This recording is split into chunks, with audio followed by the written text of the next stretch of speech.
करी रघुनाथा।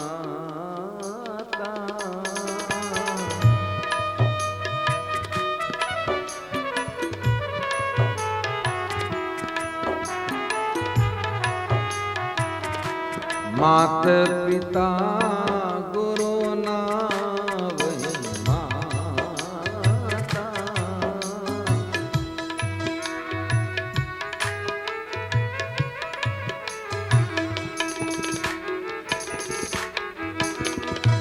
मात पिता गुरु नावहि माता।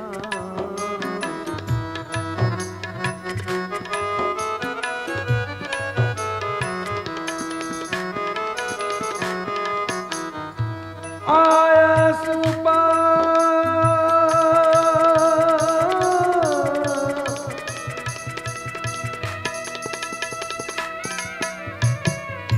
आया सिपाही कहीं पूरे काजा।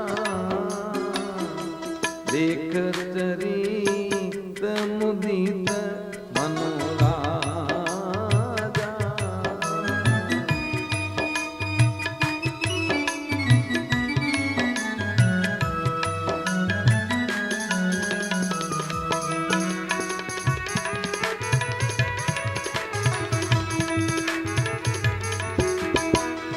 देख चरित मुदित मन राजा।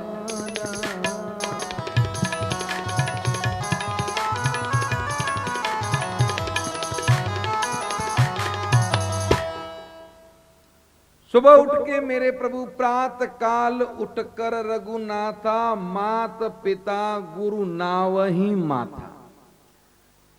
अब अपना चिंतन स्वयं कर लीजिए। आपके बालक स्कूल जाते हैं, ईमानदारी से हाथ खड़ा करके बताइए कि किनके बच्चे सुबह उठते ही माता पिता और घर के बड़ों को प्रणाम करते हैं?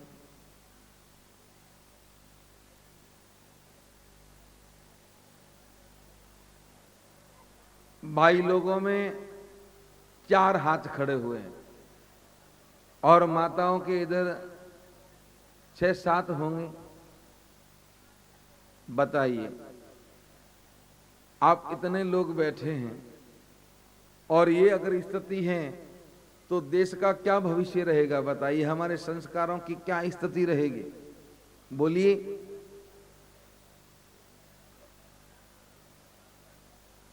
क्या रहेगी स्थिति? स्कूलों के अंदर सिखाया नहीं जाता। शांति रखे माताएं, शांत रहें, शांत रहे, शांत। अध्यापक लोग तो ठीक है, अब बेचारे अध्यापक करें भी तो क्या करें? सरकारी विद्यालयों में उनको तो पढ़ाना कम और जनगणना में ज्यादा रखते हैं। क्या करें? वो बेचारे दलिया बना के खिलाओ, आया वाला काम करवा दिया शुरू महाराज अध्यापकों से। अब वो पढ़ाएं, फिर वो भी वही देखते हैं, ठीक है अपनी ड्यूटी पूरी करो जी, पढ़े ना पढ़े ये जाने, इनका काम जाने। और घर के अंदर माता पिता संस्कार देते नहीं, दे कहां से? अगर दादा दादी के साथ में बालक रहते हैं तो दादा दादी उनको ज्ञान देते हैं, बेटा सबको प्रणाम करना चाहिए, ये करना चाहिए, कोई बड़ा आए तो ऐसा करो ऐसा करो। पर दादा दादी के साथ बालक रहते नहीं है तो फिर दादा दादी तो कहे कि पगे लागे तो ही मत लाग जाए। सीधी सी बात। अब कौन शिक्षा दे, कौन संस्कार दे? ऐसी स्थिति है आजकल घरों की। नहीं कहना चाहिए कि अगर कोई घर में वरिष्ठ व्यक्ति आता है, कोई सम्मानीय व्यक्ति आता है और बालक जब आते हैं तो घर वालों को कहना पड़ता है बच्चों को कि बेटा इनको प्रणाम करो। और 3 बार कहते हैं तो चौथी बार फिर भी अगर वो कृपा करके बालक कर दें तो ठीक है, नहीं तो ऐसे देखता रहेगा, क्या है ये लो, बताइए। और ये कई जगह हम देखते हैं, कई जगह देखते हैं। ये संस्कार कमी क्यों हुई? क्योंकि हम लोग ही ध्यान नहीं देते। घर में आप लोग पूजा करती हैं माताएं? जोर से बोलिए। पूजा करती हैं? सुबह शाम दोनों समय करती हैं? ईमानदारी से कहिए कि सुबह पूजा आरती करती हैं, शाम को पूजा आरती करती हैं, तो क्या आप अपने सभी घर के बच्चों को ले जाके साथ में आरती गाती हैं? कितनी गाती हैं? ऐसा हाथ खड़ा करके बताइए। कौन सिखाएगा उनको? बालक को जन्म देके सिर्फ स्कूल में भेजने से आपकी जिम्मेवारी पूरी नहीं होती। जब तक उसको सुसंस्कारित नहीं करोगे तब तक महाराज आपका कर्तव्य 80% पूरा नहीं होता। अगर एक संतान भगवत प्रेमी होती है और बड़ा होके अगर वो जन के कल्याण के लिए कार्य करता है तो उसका जन्म होना उस कुल के लिए और उसके लिए लाभदायी होता है, पुण्यदायी होता है। लेकिन अगर बड़ा होके कुछ न करें तो फिर क्या काम का? अपना ही पेट पालना हो, अपना ही कर्म करना हो तो फिर महाराज उसमें पशु में अंतर ही क्या है? पराई पीर को कौन समझ पाएगा? जिसके जीवन में संस्कार होंगे।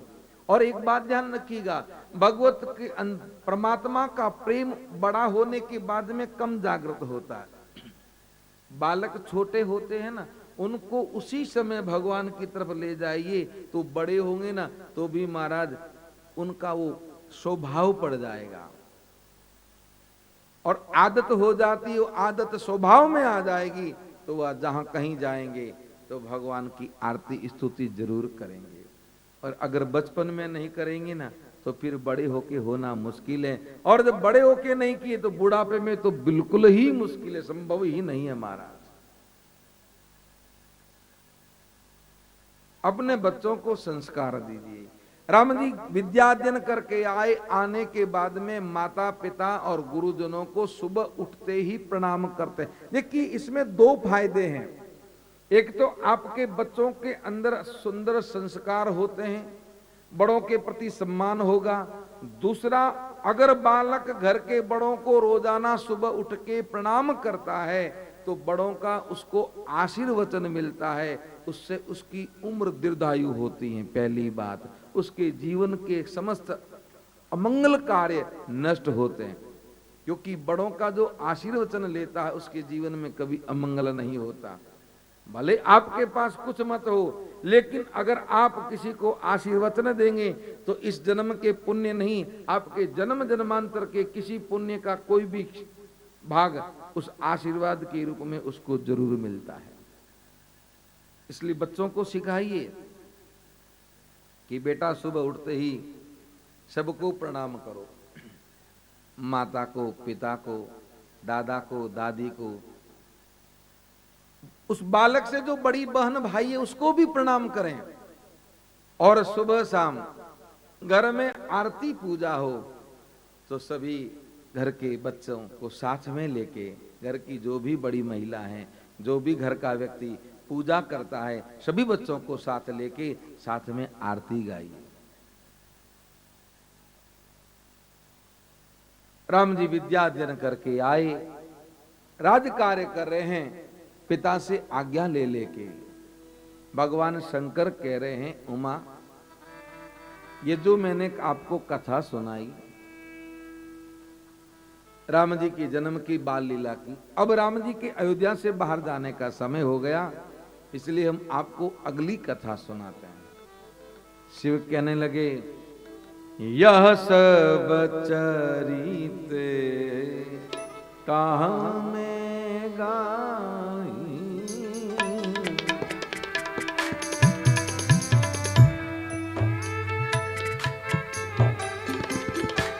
आगे लिखता वो सुनो मन लाई,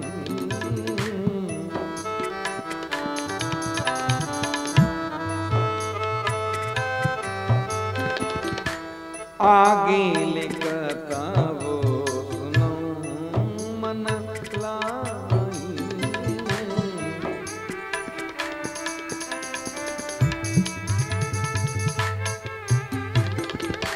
विश्वामित्री मुनि जाने,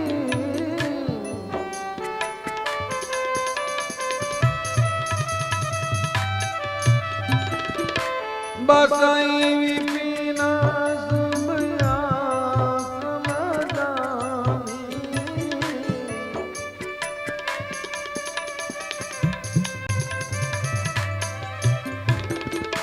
बसाई विपिन शुभ आश्रम जाने,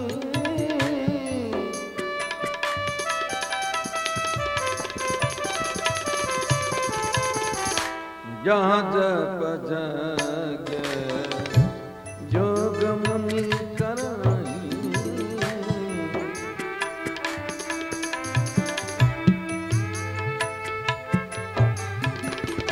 अति मारी डराई,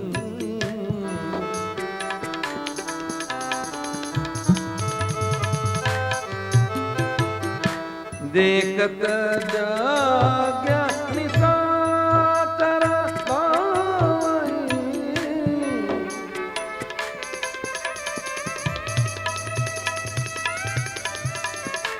कराई उपद्रव मुनि दुख पावई,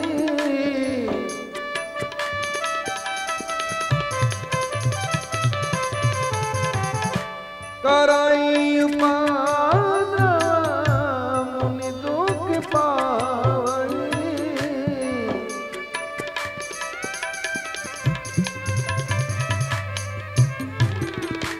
गांधी तनय मन चिंता व्यापी,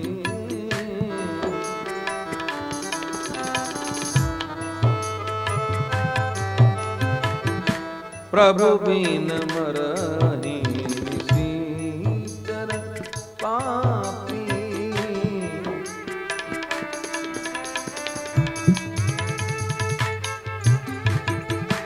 प्रभु बिन मरहि निसीचर पापी,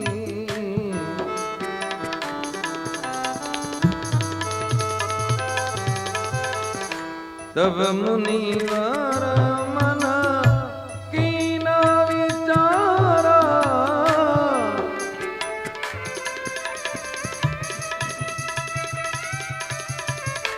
हरियवा करे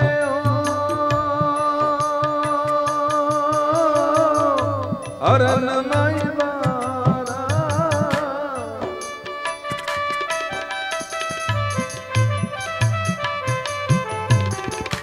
हरियवा करे हरन मई बारा,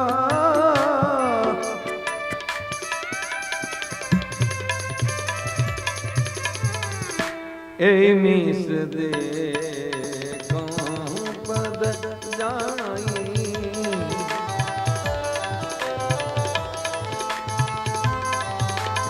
यही मिस दे पद जाई,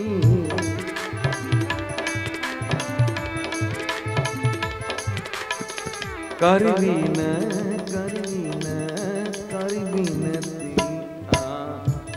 दो भाई,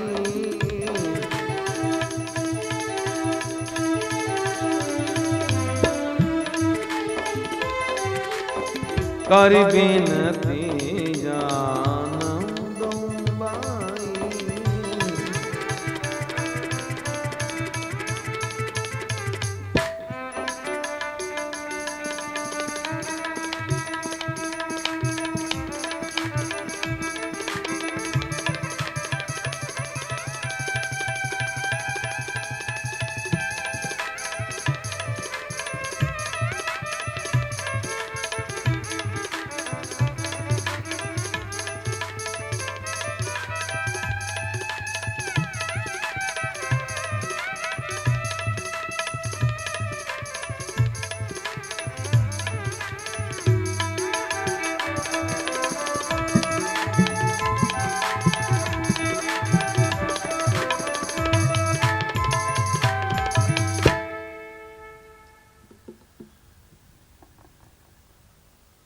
भगवान शंकर कहने लगे पार्वती जी से कि उमा,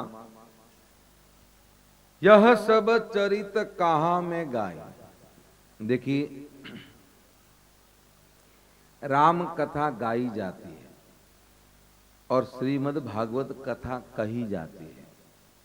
भागवत में संगीत नहीं है, गान नहीं है। अब आप कहेंगे क्यों गान नहीं है? क्योंकि वह मोक्ष की कथा है, निर्वाण की कथा है और संगीत के अंदर राग है। हम कोई भजन गाते तो क्या कहते हैं? फला राग गा रहे हैं। राग कहते हैं कि नहीं कहते? संगीत के अंदर राग है और जहां राग हो वहां निर्वाण नहीं है। इसलिए श्रीमद् भागवत कथा कही जाती है।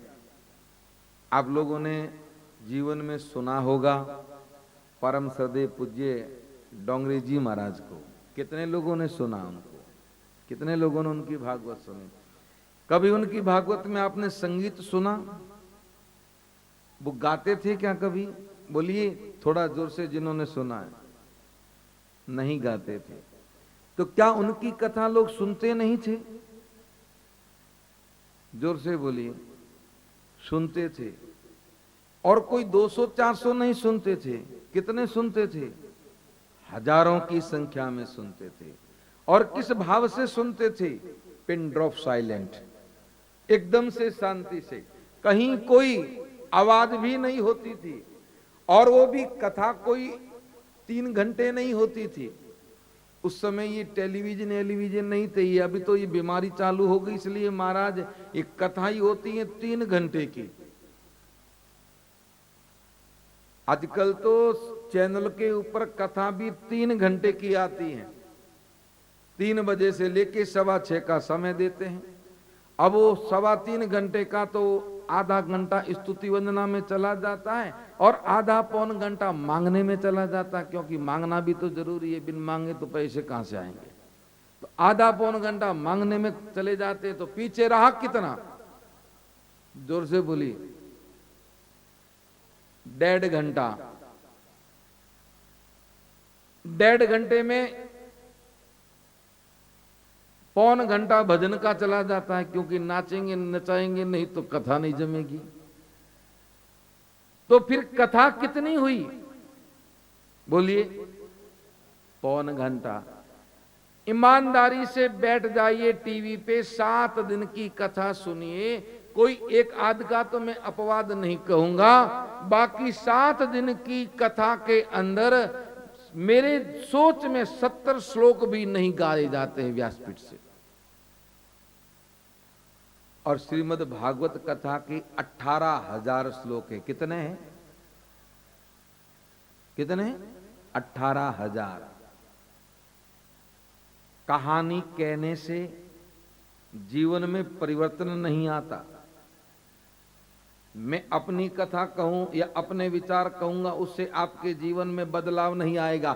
बाकी इतना जरूर मुझे विश्वास है और गारंटी के साथ कहता हूं कि मानस की चौपाइयों को सुनने से आपके जीवन में जरूर बदलाव आएगा, क्योंकि प्रभाव चौपाइयों का है, प्रभाव हमारी वाणी का नहीं है। तो प्रभाव भागवत के श्लोकों का है, प्रभाव वक्ता की वाणी का नहीं। ध्यान रखिएगा। और जब तक श्लोक नहीं कहे जाते तब तक जीवन में बदलाव नहीं आएगा। इसलिए आजकल कथाओं में तो हजारों लोग आते हैं, पर कथा किसी में नहीं आती है। रोज सुनते पर वैसे के वैसे महाराज, कहीं कोई परिवर्तन नहीं होता। और कथा सुनने के बाद में भी मैं तो व्यासपीठ से कहता हूं, हमें कहीं कोई संकोच नहीं है। अगर आप कथा सुनते हो, 9 दिन राम कथा सुनी या 7 दिन भागवत कथा सुनी या जो भी कथा आपने सुनी, और उस कथा को सुनने के बाद में अगर मन में कुछ भी परिवर्तन नहीं आता है, जीवन में कुछ करने का विचार न आए, तो दोष आपका नहीं, दोष व्यासपीठ का है महाराज। ध्यान रखिएगा, आपका दोष नहीं है। आपने अपना कर्म किया। आप यहाँ कथा पंडाल में आके बैठे हो, समय पे आके बैठे, लेकिन अगर कथा सुनने के बाद में भी अगर आपके मन में संसार के प्रति वैराग्य नहीं हुआ, तो महाराज ये दोष आपका नहीं, दोष व्यासपीठ का है। क्योंकि व्यासपीठ पे बैठ के कथा गाने वाले वक्ता के मन में अगर राग होगा, या बैठ के गाने वाले वक्ता के अंतःकरण में काम होगा, या बैठ के गाने वाले वक्ता के अंतःकरण में लोभ होगा, या बैठ के गाने वाले वक्ता के मानस में कहीं क्रोध होगा, या बैठ के गाने वाले वक्ता के मन में कहीं कोई अहंकार होगा, तो वह प्रभाव उन श्रोताओं में पूरा का पूरा आएगा। ये ध्यान रखिएगा, इसमें कहीं दो राय नहीं।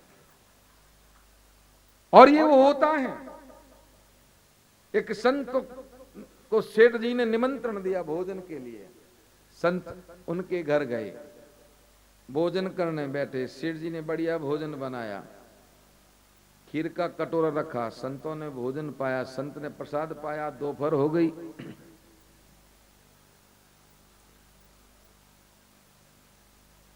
सेठ ने कहा, बाबा थोड़ा विश्राम कर लो, शाम को कुटिया में चले जाना। संत विश्राम करने लगे, वहीं सो गए। पास में ही सेठ जी का वो मुख्य कमरा था जहां हिसाब किताब रखते थे, तो पास में ही हजार हजार के नोटों की गड्डियां पड़ी थी, कोई 10-20 लाख रुपए की। नजर पड़ी बाबा जी की। बाबा जी ने सोचा इतनी गड्डियां पड़ी है, कौन देखता है, क्यों ना एक गड्डी लेके जेब में डाल दें। और बाबा जी ने एक गड्डी लेके झोला में डाल दी और कुटिया आ गए। रात्रि को विश्राम किया, सुबह उठे, शौच इत्यादि से निवृत्त हुए और वापस सेठ के यहाँ आए। इधर सेठ के वो 1 लाख रुपए कम हुए। सेठ ने अपने नौकरों को मारना शुरू किया, तुम लोगों ने चोरी की, इसने तूने की। नौकरों ने कहा हमने नहीं की। तो कहां गए लाख रुपए? और उसी समय संत आए, आके सेठ से कहा, सेठ ये तेरे लाख रुपए नौकरों ने बेचारों ने नहीं लिए, ये तेरी एक गड्डी मैं लेके गया, ये ले तेरी वापस। संत ने कहा, महाराज आप तो बड़े पांचवान हैं, आप तो बड़े भजनानंदी हैं, आप तो वितरागी वैरागी हैं, आपने कैसे ले लिया? इन्हीं ने, किसी ने लाके भय से आपको दिया। संत ने कहा, इन्हों में से किसी ने नाइक नहीं दिया, हम लेके गए थे, हम सच कहते, हम झूठ नहीं बोलते, हम ही लेके गए थे, लो तुम्हारी गड्डी। वापस दी सेठ को और कहने लगे, सेठ एक बात बता, कल हमने तुम्हारे घर भोजन किया, वो भोजन कहां से लाया था, ये बता मुझे तो। सेठ ने कहा, महाराज भोजन तो हमारे घर नहीं, उसमें जो भोजन का अन्न वो कहां से, किस कमाई से आया हुआ है? सेठ ने कहा, महाराज और तो बाकी तो दुकान से ही है, लेकिन जो चावल हैं वो रेलवे स्टेशन पे जो बोरी आती स्टेशन मास्टर से हमारी 60 गांठ है, तो जो अनाज आता उसमें से चोरी के चावल हम लेते हैं, बेचते हैं।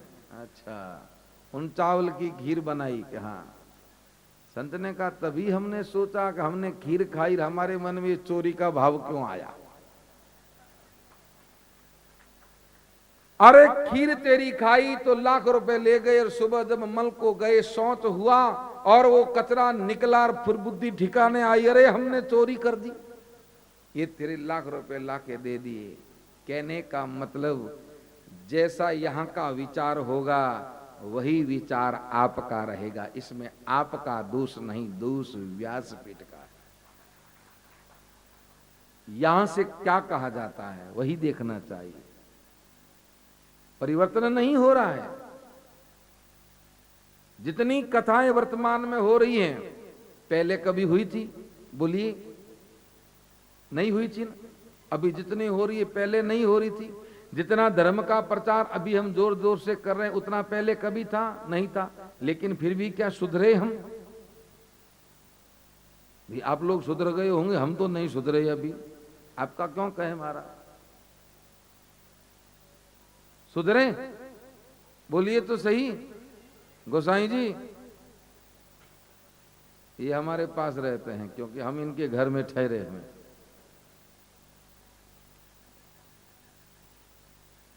इतना कुछ होने के बाद में, इतना धर्म का कर्म होता है, लेकिन फिर भी हमारे विचार नहीं बदल रहे हैं।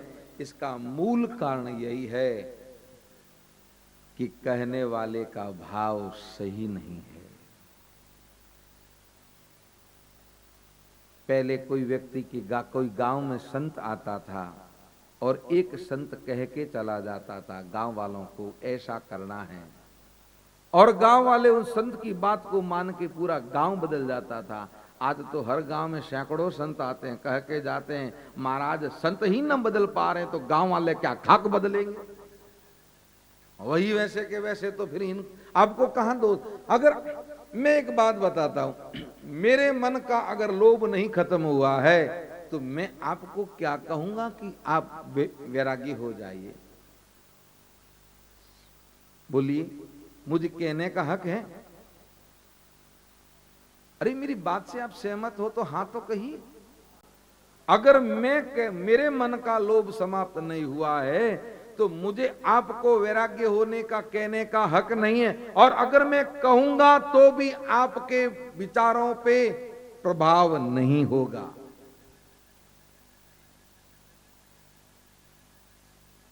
इसलिए कथाएं तो हो रही हैं लेकिन कथाओं का प्रभाव नहीं हो रहा। इसका मूल कारण है कि भागवत कथा गाई जाती है तो भागवत के श्लोक नहीं गाए जाते, श्लोक नहीं कहे जाते। राम कथा गाई जाती है तो रामचरितमानस की चौपाइयां नहीं गाई जाती। चौपाइयां कोई गाता ही नहीं, एक आध चौपाई गाएंगे, बाकी अपनी चौपाई शुरू कर देंगे महाराज, इसलिए प्रभाव नहीं रहता। भागवत कही जाती है, रामचरितमानस गाई जाती है, क्योंकि भागवत तो निर्वाण की कथा है और श्री रामचरितमानस भक्ति की कथा है। भक्ति में संगीत है, ध्यान रखिएगा, और मुक्ति में संगीत नहीं है। इसलिए गोस्वामी जी ने रामचरितमानस में लिखा, भगवान शंकर कह रहे हैं कि यह सब चरित कहा में गाई। एक बार नहीं, मानस में कई जगह यह शब्द आया है कि यह कथा हमने गा के सुनाया आपको। ये हमको कई बार लोग कहते हैं कि महाराज आप भागवत कथा गाइए। मैंने कहा भागवत नहीं गाएंगे, नहीं कहेंगे, कभी जीवन में भागवत की कथा नहीं करेंगे। उसने कहा क्यों? इसलिए नहीं करेंगे क्योंकि महाराज भागवत कही जाती है और हमारी आदत पड़ गई खराब गाने की, हमसे गाए बिना रहा न जाएगा। इसलिए फिर महाराज इससे अच्छा है कि जय जय, बस कोई करवाएगा सुनेगा तो ठीक है, रामचरितमानस गाते हैं, और नहीं तो वाह ठीक, अपने हनुमान जी के मंदिर में बैठ के भजन करेंगे। कोई कथा गानी जरूरी है क्या? भूखा मेरा ठाकुर उठाता जरूर है, पर इस संसार में भूखा किसी को सुलाता नहीं है, कहीं न कहीं से अन्न की व्यवस्था करता है। हम मानव कितने हैं? 84 लाख योनि है, क्या सबको टिफिन आप पहुंचाते हो क्या? कीड़ी को कण और हाथी को मण देने वाला वो है, वो स्वतः ही व्यवस्था करता है। तो ही नाम तारण सभी काज सारण, धरो उसका धारण निवारण करेगो। कि नता दांत वाको दिया दूध, माँ को खबर है खुदा को सबर वो भरेगो। तेरा ढूंढ सीना मीटे दिल का कीना, जीने पेट दीना वो आपे भरेगो। मुरादम कहे जो मुकद्दर के अंदर, जिन्हें टाक मारो न टारो टरेगो। जिसने पेट दिया है वो भोजन की व्यवस्था करता है। बालक जन्मता है तो माँ के स्तन से दूध स्वतः ही श्राहित होना शुरू हो जाता है, क्योंकि नता दांत वाको, उसके मुख में दांत नहीं है, वो खा नहीं सकता। नता दांत वाको दिया दूध, माँ को खबर है खुदा को सबर वो भरेगो। कि तेरा ढूंढ सीना मीटे दिल का कीना, जीने पेट देना वो आपे भरेगो। हम तो उस पर विश्वास करके बैठे, व्यवस्था स्वतः ही करेगा, पर पड़े पड़े रहेगा तो नहीं करेगा। अगर कोने में जाके पड़े रहोगे कि रोटी रोटी तो नहीं आएगी। अगर कोने में पड़े पड़े राम राम कहोगे तो मेरा राघव श्याम आपके लिए भोजन लाएगा, और कोई लाए न लाए, राम जी श्याम लाएंगे।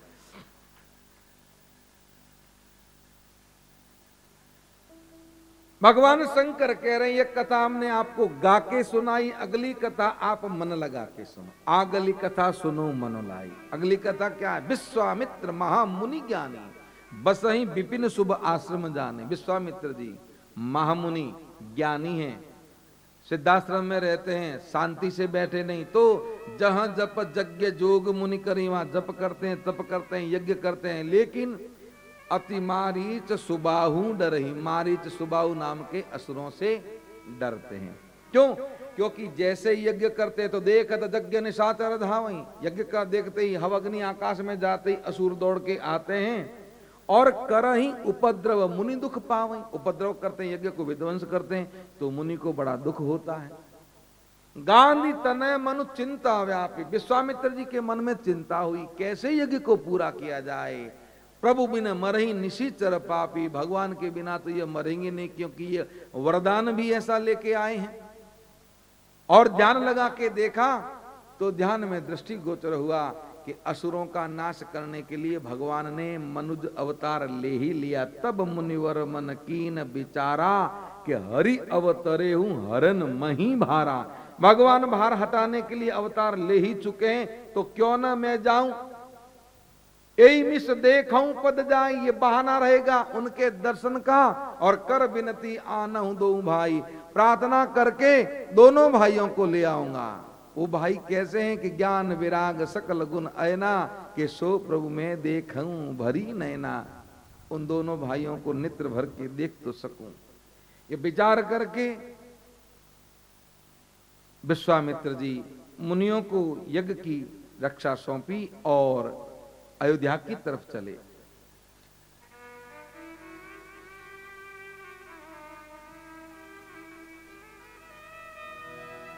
तुलसी जी कहते हैं, विश्वामित्र जी सरयू स्नान करके जैसे ही अवध में प्रवेश करते हैं, मुनि आगमन सुना जब राजा, मिलन चले होने विप्र समाजा।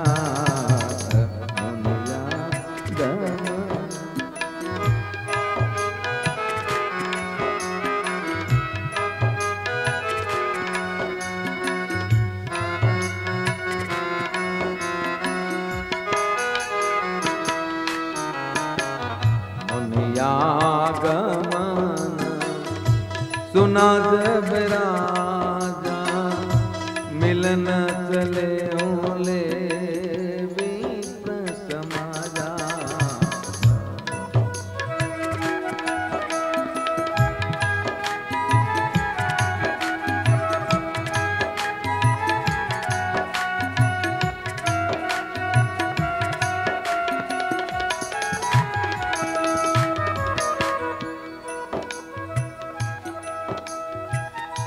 कीन दंडवत मुनिसन माने,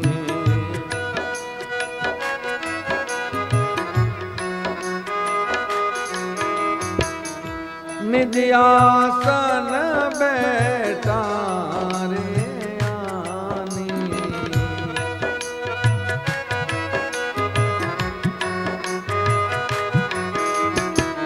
निज आसन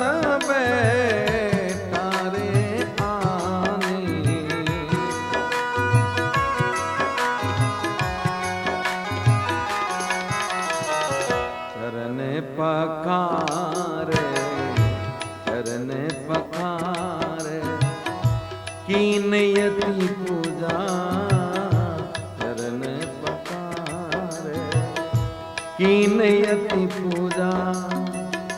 मौसम आज दूजा, चरण पखारे कीनयति पूजा। मौसम आज जनमई दूजा, चरण पखारे।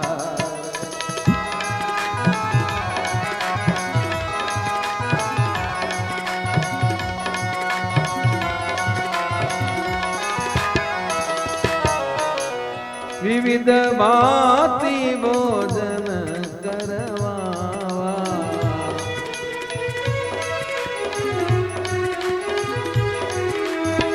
विविध भांति भोजन करवावा।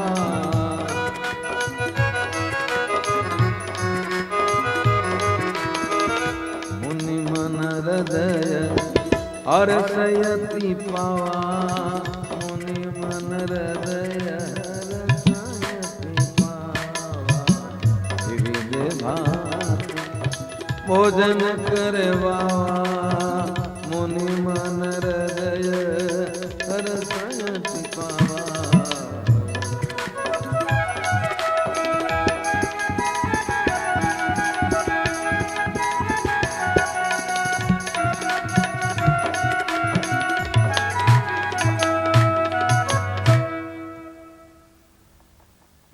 आगमन सुना जब राजा, मिलन चलेऊ ले विप्र समाजा। ज्यों ही दशरथ जी ने विश्वामित्र जी के आगमन का सुना, ब्राह्मणों के समाज को लेके विश्वामित्र जी से मिलने चले। दूर से देखा, देखते ही दशरथ जी ने क्या किया, कीन दंडवत मुनि सन्मानी, दंडवत प्रणाम किया, विश्वामित्र जी का सम्मान किया और वहां से लाके निज आसन बैठारे आने, अपने सिंहासन के ऊपर बिठाया। सिंहासन के ऊपर बिठा के चरण पखार कीन अति पूजा, विश्वामित्र जी के चरणों को पखारा, पूजा की और अपने भाग्य की सराहना की। मौसम आज धन्य नहीं दूजा, मुझसे ज्यादा आज भाग्यशाली और कौन हो सकता है। विविध भांति भोजन करवावा, मुनि मन हृदय हर्ष अति पावा। विभिन्न व्यंजनों से भोजन करवाया, विश्वामित्र जी को अति हर्ष हुआ। अब जैसे ही भोजन करवाया, उसी समय चारों भाई जो बाहर खेलने गए थे आए। चारों भाइयों ने आके मुनि को दंडवत किया, विश्वामित्र जी ने आशीर्वचन दिया और ज्यों ही चारों भाई खड़े हुए तो चारों भाइयों को देखते ही विश्वामित्र जी मंत्र मुग्ध हो गए। महाराज राम जी को देखते ही नेत्र वहीं ठहर गए, पलकें झपकनी बंद हो गई। राम जी ने नेत्र झुका दिए। दशरथ जी ने विश्वामित्र जी को देखा, राम जी को देखा, पुनः विश्वामित्र जी को देखा और उस शांति को भंग करते हुए अवधेश ने हाथ जोड़ के विश्वामित्र जी से कहा, कई कारण आगमन तुम्हारा,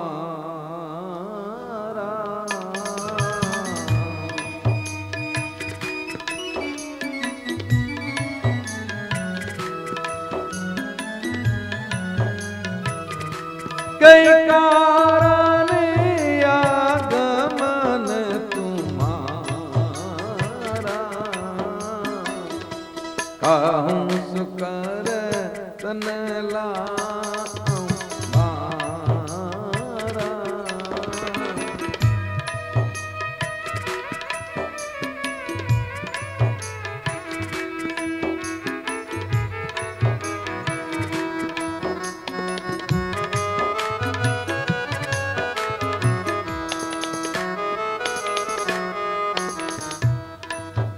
दशरथ जी कहने लगे, आप मेरे घर आए, मैं धन्य हुआ, मैं कृतार्थ हुआ देव, पर आपके आगमन का कोई कारण हो तो मुझे बताइए। बिना समय गवाए मैं आपके मन की इच्छा को पूरा करने की कोशिश करूंगा।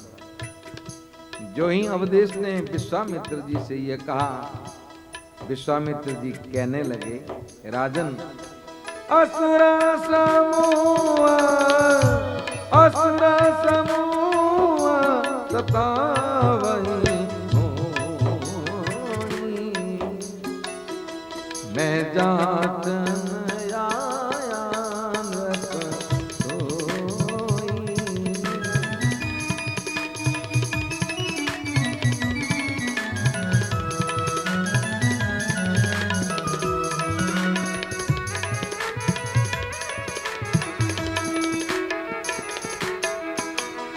मैं जातन आयानत होई।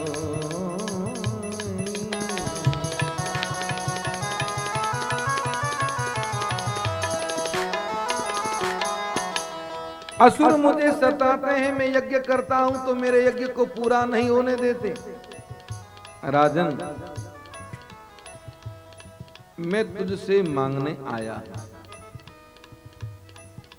दशरथ जी कहने लगे, आज्ञा करें, आप कहें तो आपके साथ में मैं अपनी चतुरंगी सेना भेजूं, आप कहो तो मैं स्वयं सेना का नेतृत्व करके आपके साथ चलूं, आज्ञा दीजिए। विश्वामित्र जी कहने लगे, राजन ना तो मुझे तेरी सेना की जरूरत है, ना तेरी, तो आप कह रहे हो असुर सता रहे हैं तो फिर मैं क्या दूं। मुनि कहने लगे, अनुदासाई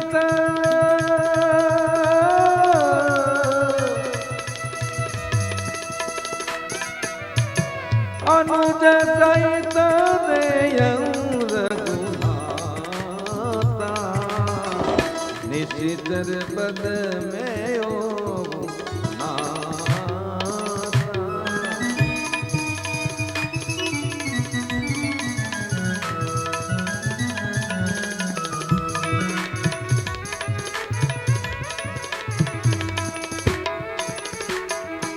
भाई सहित राम को दे। ये दोनों भाई असुरों का नाश करेंगे और मेरा कार्य सफल होगा। जो ही राम लखन की मांग की, विश्वामित्र जी को दशरथ जी क्या कहने लगे? चौथे पन पायहूं सुत चारी,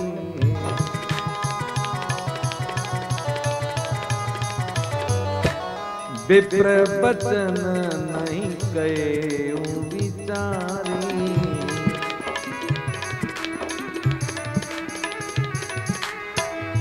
ब्राह्मण देव, कोई अगर उदार व्यक्ति किसी ब्राह्मण को मांगने का कहे तो ब्राह्मण को मांगते समय ध्यान रखना चाहिए। क्या मांगा आपने? अगर मांगना ही हो, मांगो भूमि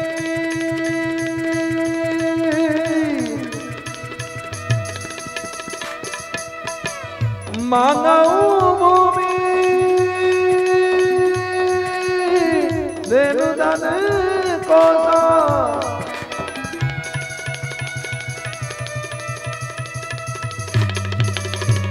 सर्वस देहु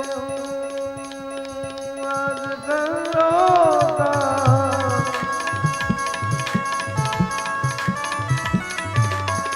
मांगनी हो तो भूमि मांगे, देनु मांगे, धन मांगे,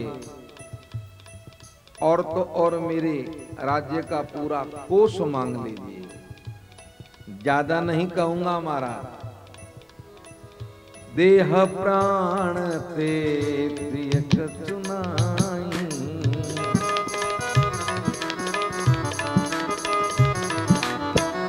सो मुनि देहु निमिष एक माई।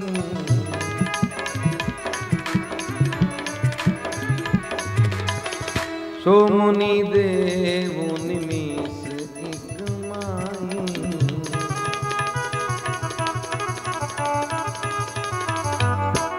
सब सुत मोई प्राण की नहीं,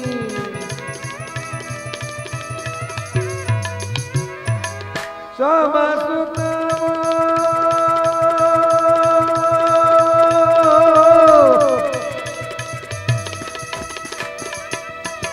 सब सुत मोई प्राण की नहीं।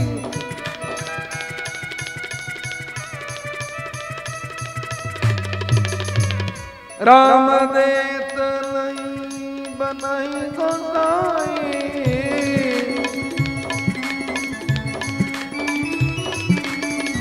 कहानी सिचर यति घोर कटोरा।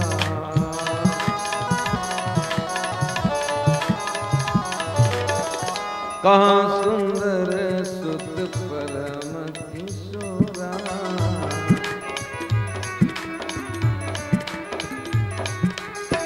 कहाँ सुंदर सुत परम किशोरा।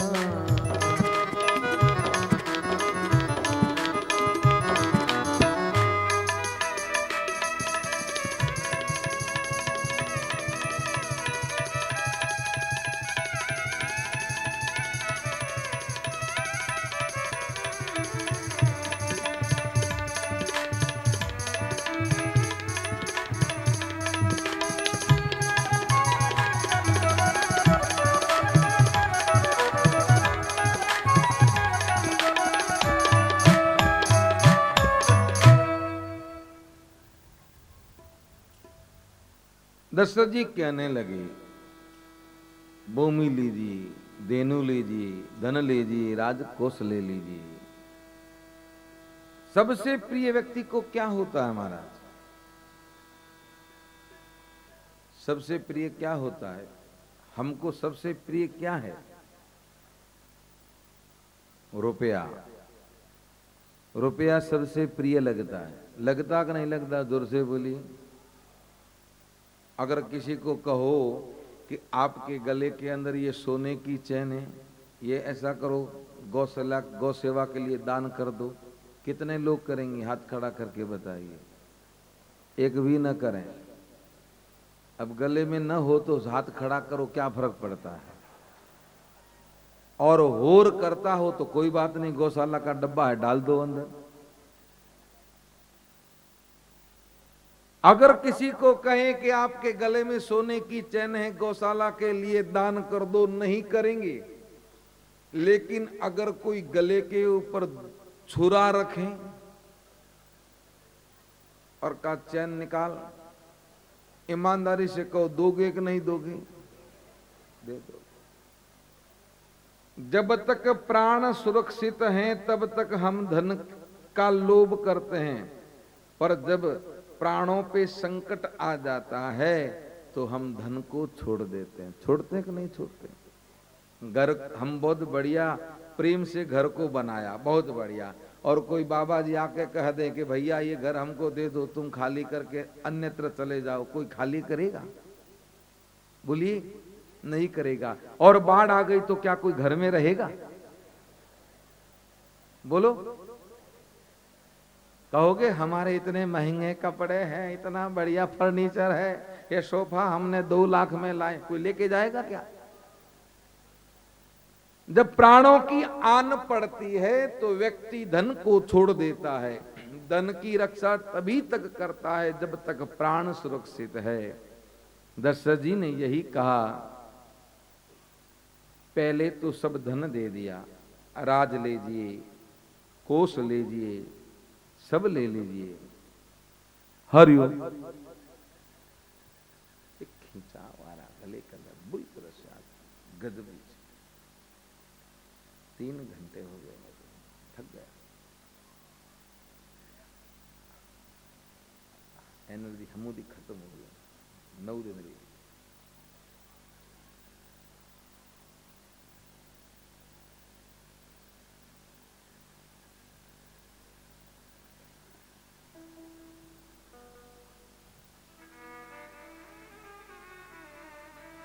जब सब देने का कहा और अंत में कहा, अगर आपको प्राण चाहिए तो मेरे प्राण ले लीजिए। एक निमिष, पलक झपक के खुले उतना समय, उसको निमिष बोलते हैं।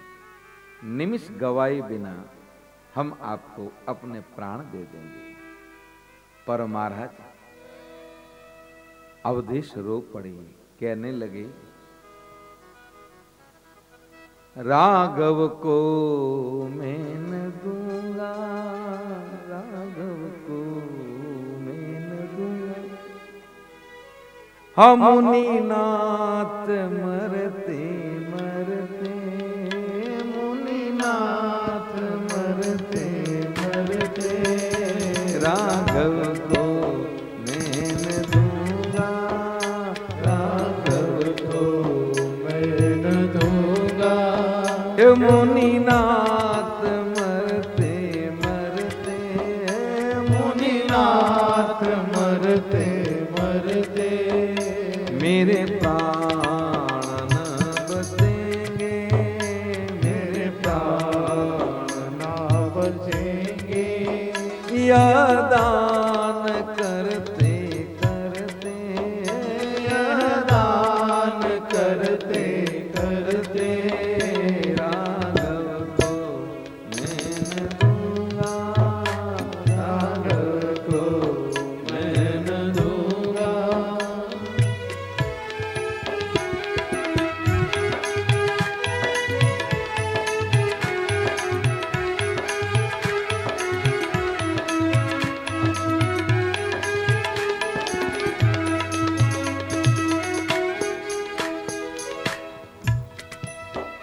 जल के बिना कदाचित मछली शरीर धारे, जल के बिना कदाचित मछली शरीर धारे, पर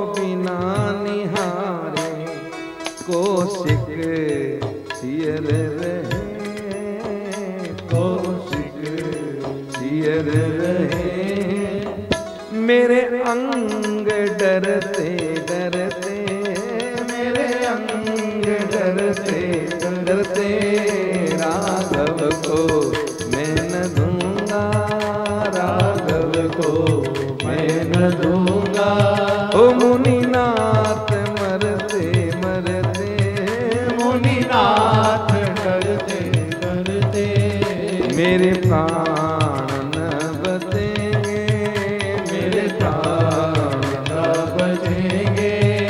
यह दान करते करते, यह दान करते करते राघव को मैं न दूंगा, राघव को मैं न दूंगा।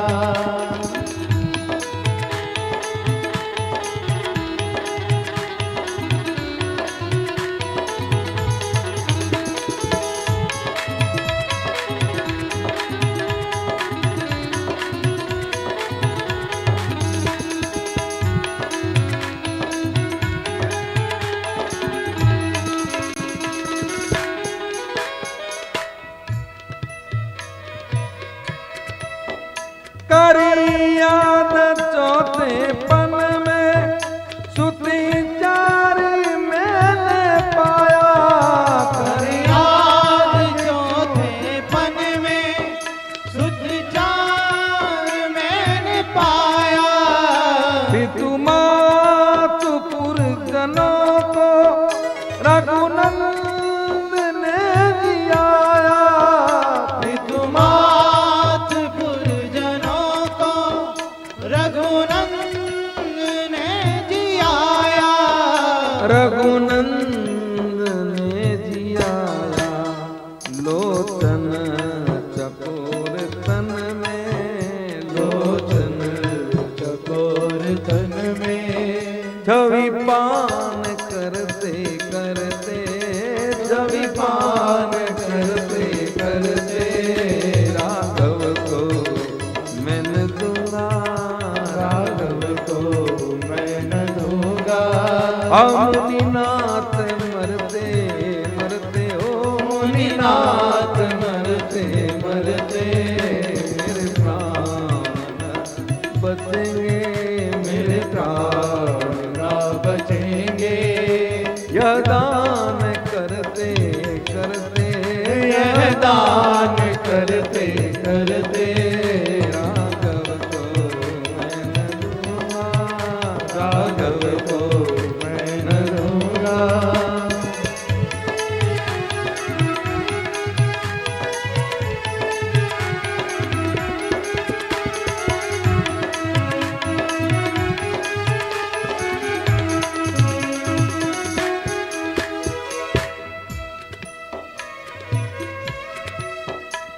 लड़के राम लक्ष्मण कैसे करे लड़ाई, लड़के हैं राम लक्ष्मण कैसे करे लड़ाई।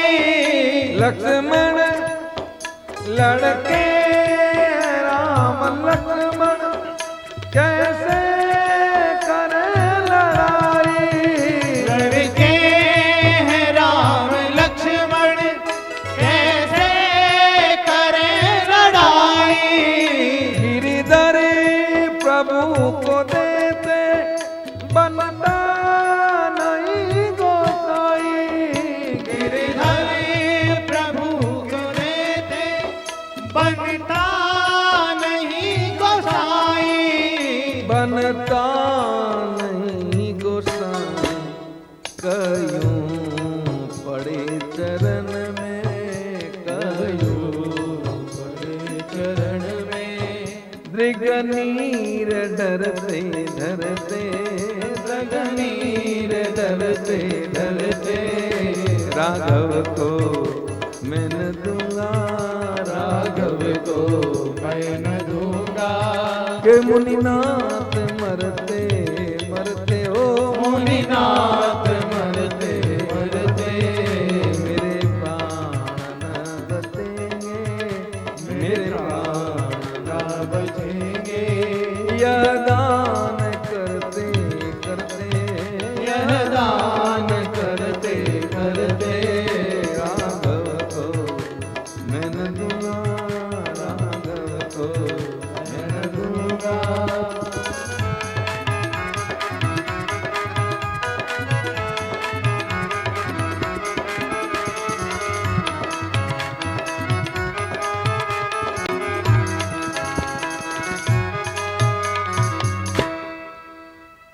अवधेश रो पड़े, कहने लगे महाराज मैं राम को नहीं दे सकता, राघव को मैं न दूंगा, मुनिनाथ मरते मरते, चाहे मैं मर जाऊं पर मैं राम को नहीं दे सकता। अगर मैंने दे दिया तो क्या होगा, मेरे प्राण न बचेंगे, मेरे प्राण न बचेंगे। यह दान करते करते, यह दान करते करते, कि राघव को मैं न दूंगा, राघव को मैं न दूंगा। विश्वामित्र जी क्रोधित नहीं हुए। इस देश की स्थिति देखिए महाराज, आप इस प्रसंग को समझिए। विश्वामित्र जी से दशरथ जी कहते हैं आपको चाहिए तो भूमि ले जाइए, धेनु ले जाइए, धन ले जाइए, पूरा राजकोष ले जाइए, पर मैं राम नहीं दूंगा। विश्वामित्र जी कहते हैं न तो तेरा धन चाहिए, न तेरा राज चाहिए, न कोष चाहिए, मुझे राम चाहिए। अब बोलिए, इस देश का साधु भी कहता है मुझे राम चाहिए, इस देश का ग्रस्त भी कहता है मुझे राम चाहिए। ये वह देश है महाराज। आज इस देश के साधु को भी राम न चाहिए, न ग्रस्त को भी राम चाहिए, दोनों को माल चाहिए महाराज। सभी माल लगाने में पड़े हैं, क्या करें बताइए। राम चाहिए किसी को, बोलिए। ये हाथ खड़ा किए, ऐसे बाहर बैठे हैं राम जी, भी आएंगे। अरे राम जी चाहिए तो कम से कम राम जी के लिए राम जी के जैसे बनो तो सही महाराज। मैंने कहा ना, एक बार सबरी बन जाइए, राघव को आने में देर नहीं। एक बार कर्मा बन जाइए, कन्हैया को आने में देर नहीं, पर कम से कम बने तो सही। जब तक हम बनेंगे नहीं तब तक आना संभव नहीं। रो पड़े दशरथ जी, महाराज मैं राम को नहीं दूंगा। उसी समय वशिष्ठ जी आए हैं। तब वशिष्ठ बहुविधि समुझावा, नृप संदेह नाश कह पावा। वशिष्ठ जी ने दशरथ जी को समझाया, कहा राजन तुम क्या कर रहे हो, ये भैया पानी बीच में मत पिलाओ, ये किसी को प्यास लगेगी तो उठ के जाके पी के आ जाएगा। तुम लोग बीच में ये जो सर्व करते हो ना, ये गलत है। यहां लाइन से लग दो, ये 2-4 कैंप पर रख दो, और या ऐसा करो बोतल लाके रख दो, एक एक जब कोई अंदर आता तो पकड़ा दो।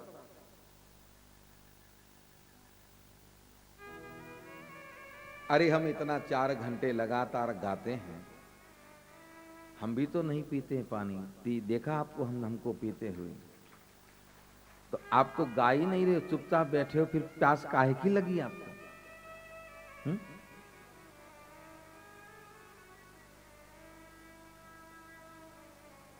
कुछ नियम रखो। अभी तो हाथ खड़ा कर रही माताएं, राम जी को मिलना है तो नियम तो रखो। ऐसे राम जी कहां मिलेंगे?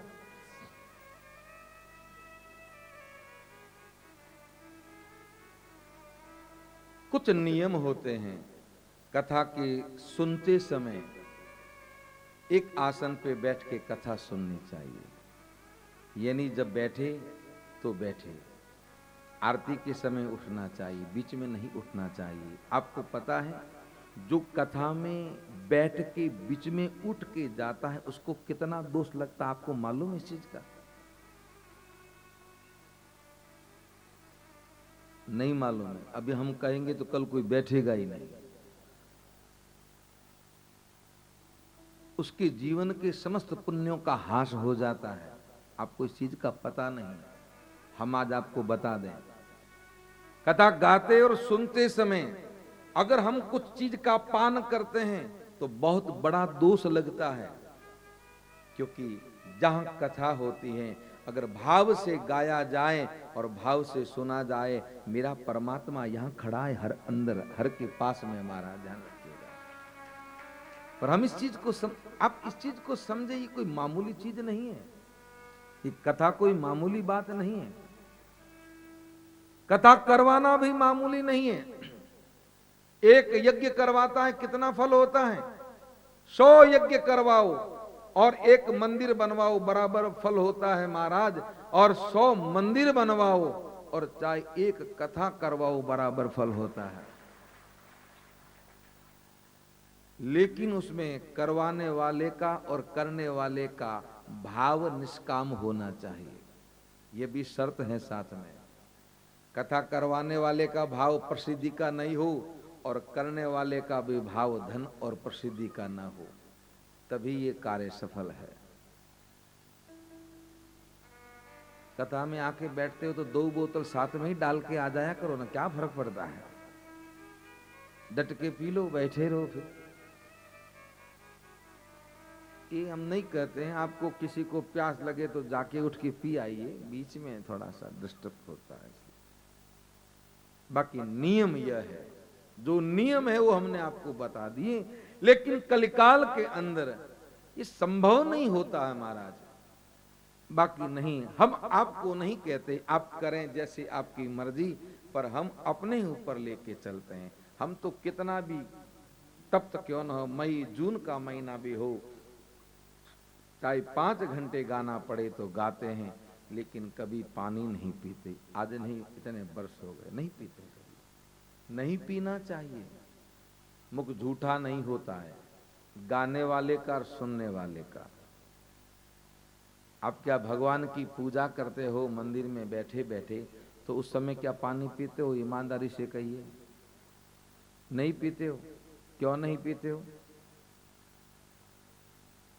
क्यों नहीं पीते हो? जोर से बोलो। पूजा कर रहे हैं तो यहां क्या कर रहे हो? यहां क्या कर रहे हो? पूजा से भी अनंत गुना, लाख करोड़ नहीं, अनंत गुना फलदायी है कथा सुनना और गाना। महाराज जान रखिए, पूजा से कही तो फिर यहां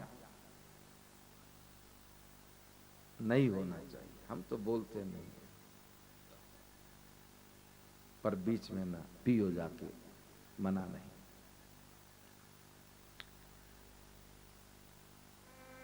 जब वशिष्ठ जी ने समझाया तो देखिए, गुरु की कृपा से ही पुत्रों की प्राप्ति हुई थी, तो गुरु की आज्ञा की अवहेलना कैसे करें? दशरथ जी ने दोनों भाइयों को पास में बुलाया है। तुलसी जी कहते हैं, अति आदर दूं तनय बुलाए, हृदय लाई बहु बाती सिखाए।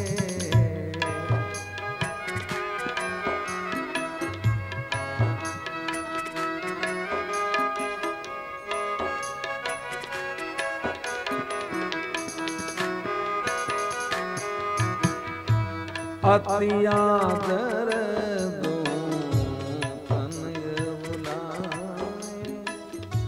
हृदय लाई बहु बाती सिखाए।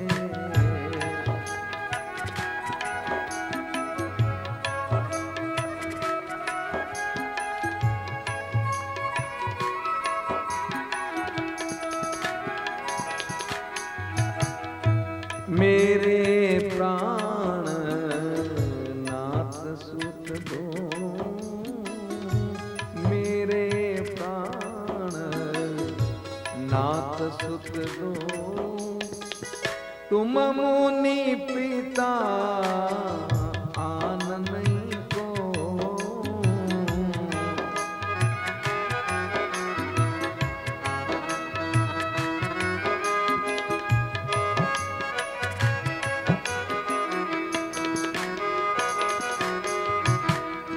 तुम मुनि पिता आन नहीं को,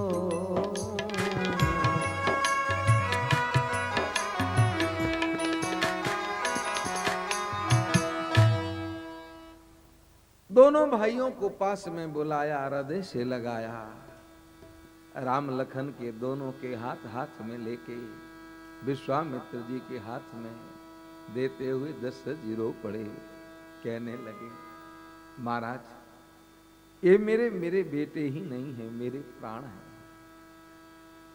मेरे प्राण नाथ सुत दो, तुम मुनि पिता आन नहीं को। आज के बाद में आप ही इनके पिता हैं, आप ही इनके सब कुछ है। तुलसी जी कहते हैं कि श्याम गोर सुंदर दो भाई, विश्वामित्र महानिधि पाई। एक श्याम और एक गोर है, दोनों भाई इतने सुंदर है कि आज विश्वामित्र जी को महानिधि मिल गई महाराज। दोनों भाइयों को लेके मुनि चले हैं। सरयू स्नान करके जैसे ही वन में प्रवेश किया, ताड़का आई है। मुनि के कहने से मेरे प्रभु ने एक बाण से ही ताड़का का नाश किया, एक ही बाण प्राण हर लीना। पर राम जी कितने दयालु हैं कि दीन जानते ही निज पदु दीना, उसे दीन समझ के अपना संकेत दिया। ताड़का वध करके विश्वामित्र जी के आश्रम में आए, रात्रि विश्राम किया, सुबह सब कार्य से निवृत्त होके मुनियों से कहा कि आप लोग यज्ञ करें, हम दोनों भाई यज्ञ की रक्षा के लिए खड़े हैं। तुलसी जी कहते होम करन लागे मुनि झारी। अब बताइए, जहां राम जी रक्षा के लिए खड़े हैं तो वहां कौन कुछ कर सकता है? बोली। तुलसी जी ने कहा जानकी नाथ सहाय करे जद, कौन बिगाड़ करे नर तेरो। जानकी नाथ सहाय करे जग, कौन बिगाड़ करे नर तेरो। जानकी नाथ सहाय करे जब, कौन बिगड़ नर तेरो। कौन बिगाड़ करे नर तेरो। जानकी नाथ सहाय करे जब, कौन बिगाड़ करे नर तेरो। जानकी नाथ।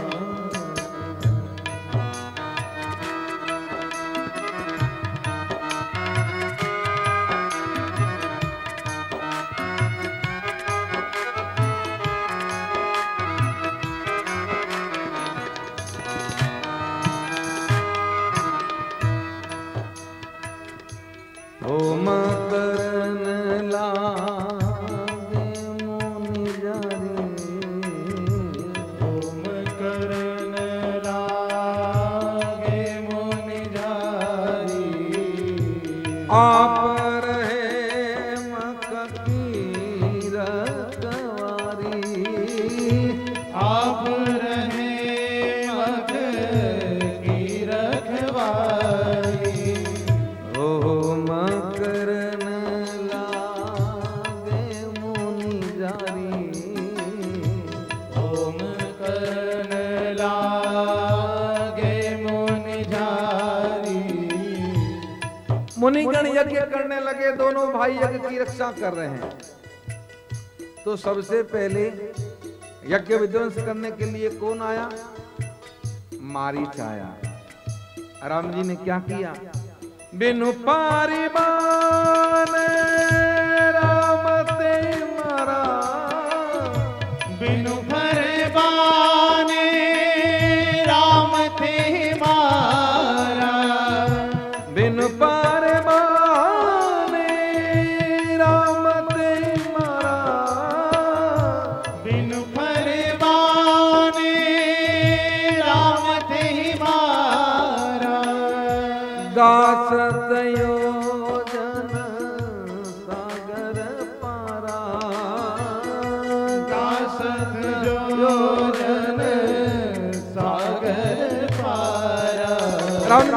बिना भर का बाण मारा, मारीच को 100 योजन दूर हटाया। जैसे ही मारीच गया, ताड़का पुत्र सुबाहु आया, तो उसको क्या मारा? पावक सर सुबाहु पुनि मारा, पावक सर सुबाहु पुनि मारा। अग्नि बाण से सुबाहु का नाश किया। तो लखन जी ने क्या किया? लखन जी खड़े नहीं रहे तो अनुज निशाचर कटक सहारा, अनुज निशाचर कटक सहारा। जानकी नाथ छाय करे, जानकी नाथ छाय करे, जब कौन बिगाड़ करे नर तेरो, जानकी नाथ।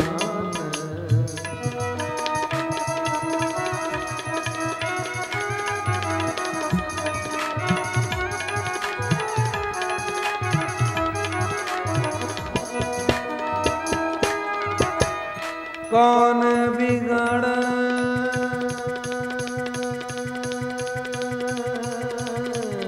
करे नर तेरो, कौन बिगाड़ करे नर तेरो। कौन बिगाड़ करे नर तेरो, कौन बिगाड़ करे नर तेरो, जानकी नाथ छाय करे, जब कौन बिगाड़ करे नर तेरो, जानकी नाथ।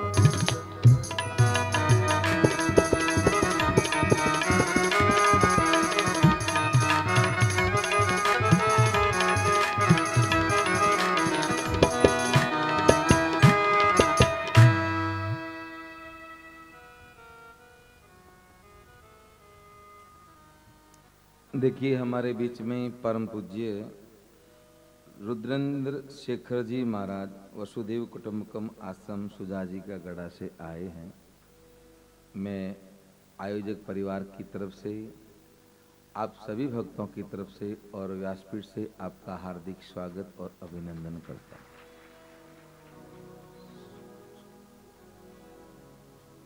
मेरे प्रभु ने मुनियों का यज्ञ पूरा करवाया। अब देखिए, जैसे यज्ञ पूरा हुआ उसी समय जनकपुर से निमंत्रण आया है। विश्वामित्र जी ने सोचा धनुष तो राम जी ही भंग करेंगे, पर इनको लेके कैसे जाएं। इन्हें कहेंगे कि आप हमारे साथ जनकपुर चले, तो कहेंगे कि गुरुदेव आपने पिताजी से कहा था यज्ञ पूरा करवाने के लिए, आपका यज्ञ पूरा हो गया, हमें आज्ञा दीजिए, निमंत्रण आपका है, आप जाइए। तो यहां विश्वामित्र जी युक्तिपूर्व वचन बोले। विश्वामित्र जी ने कहा, राम, एक योगी का यज्ञ तो पूरा हो गया, पर एक ज्ञानी का यज्ञ अपूर्ण है, और यज्ञ पूरा करने निकले ही हो तो उसको भी पूरा करके पीछे अवध जाओ। जो ही ये कहा, राम जी हंसे और तुलसी बाबा ने बड़ा सुंदर लिखा। तुलसी जी कहते हैं कि धनुष यज्ञ सुन रघुकुल नाथा,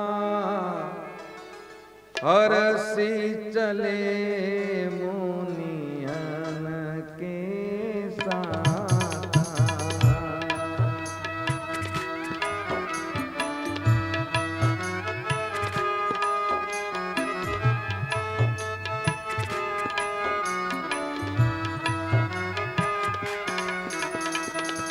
धनुष यज्ञ सुन रघुकुल नाथा, हरसी चले मुनियन के साथ।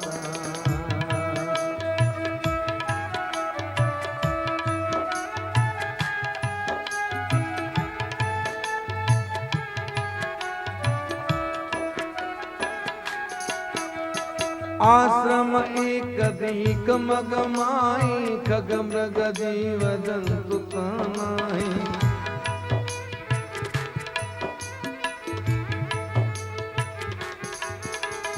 आश्रम एक दीक मगमाई खग मृग जीव जंतु तनाई।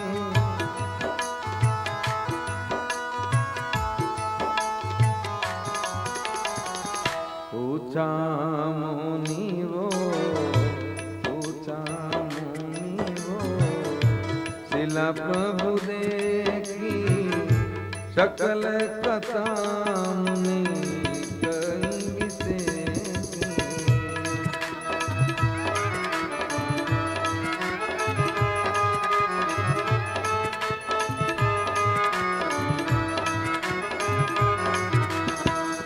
पूछा मुनि वो शिला प्रभु देखी सकल कथा मुनि कहीं से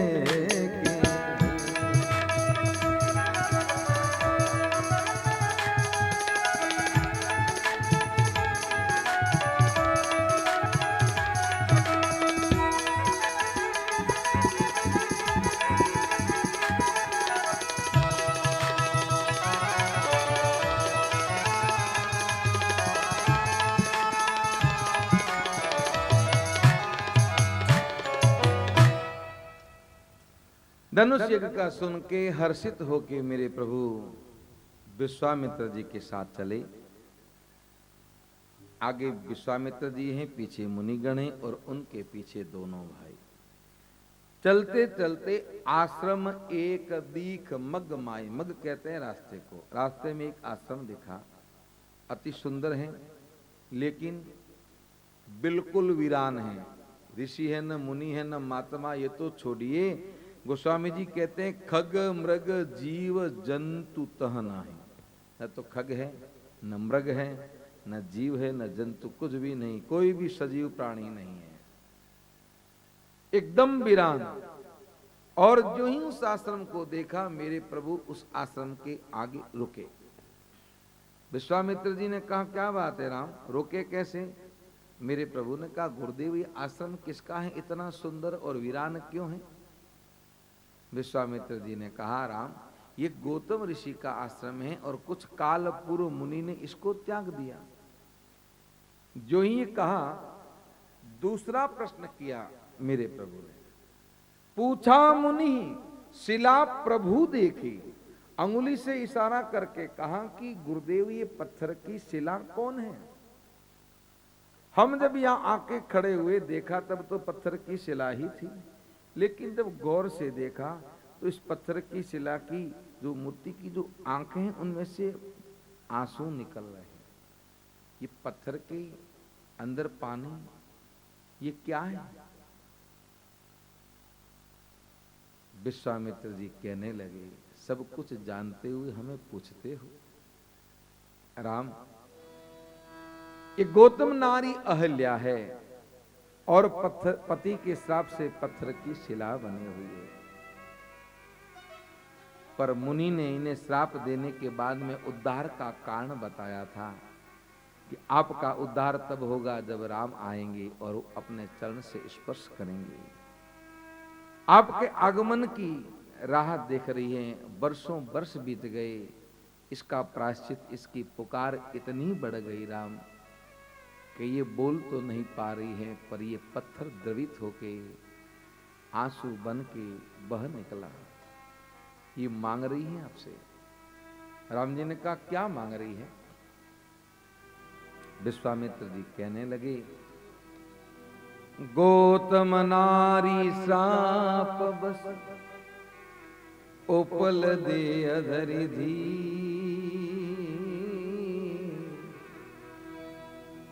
चरण कमल रजताती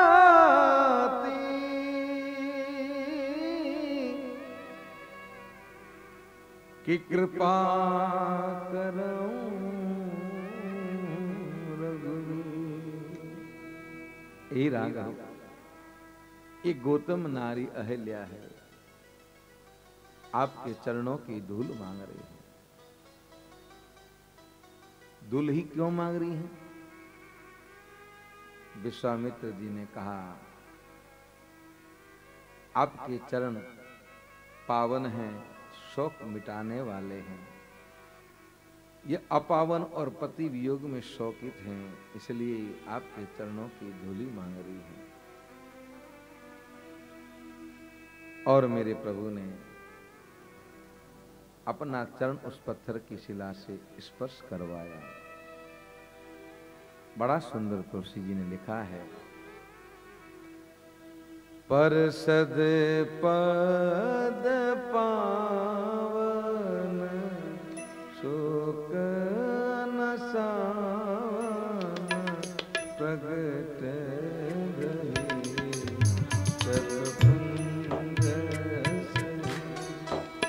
परसद पद पावन शोक नसावन प्रगट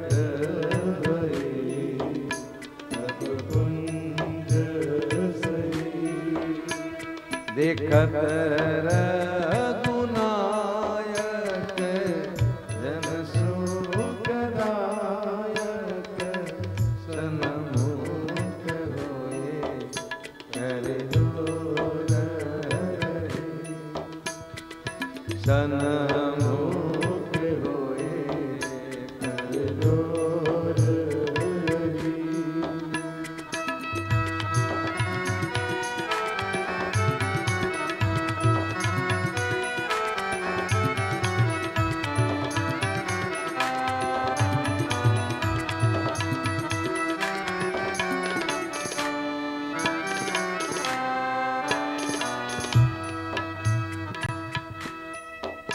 अति प्रेम अधीरा पुलका शरीरा मुख नहीं आवाई वचन कहीं।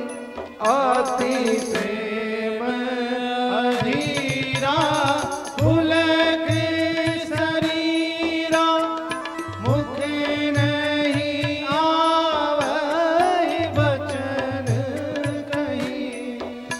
अतिशय बड़भागी चरण लागी युगल नयन जलधार भई युगल नयन जलधार भई धीरज मन पीना प्रभु का पीना रघुपति कृपा भगति पाई। अति निर्मल वाणी असुखी खानी ज्ञान गंग जय रघुराई।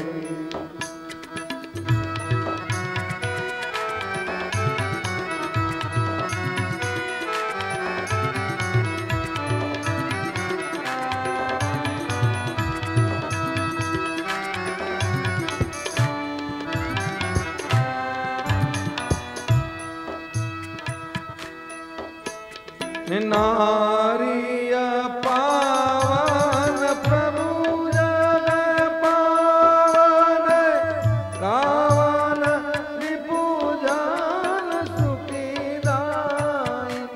मैं नारी पावन प्रभु जग पावन रावण रिपुजन सुखदाई। राजीव विलासन हरिभय मोचन पाहि पाहि शरण आई। पाहि पाहि शरण आई। मुनि श्राप जो दीना अति भल कीना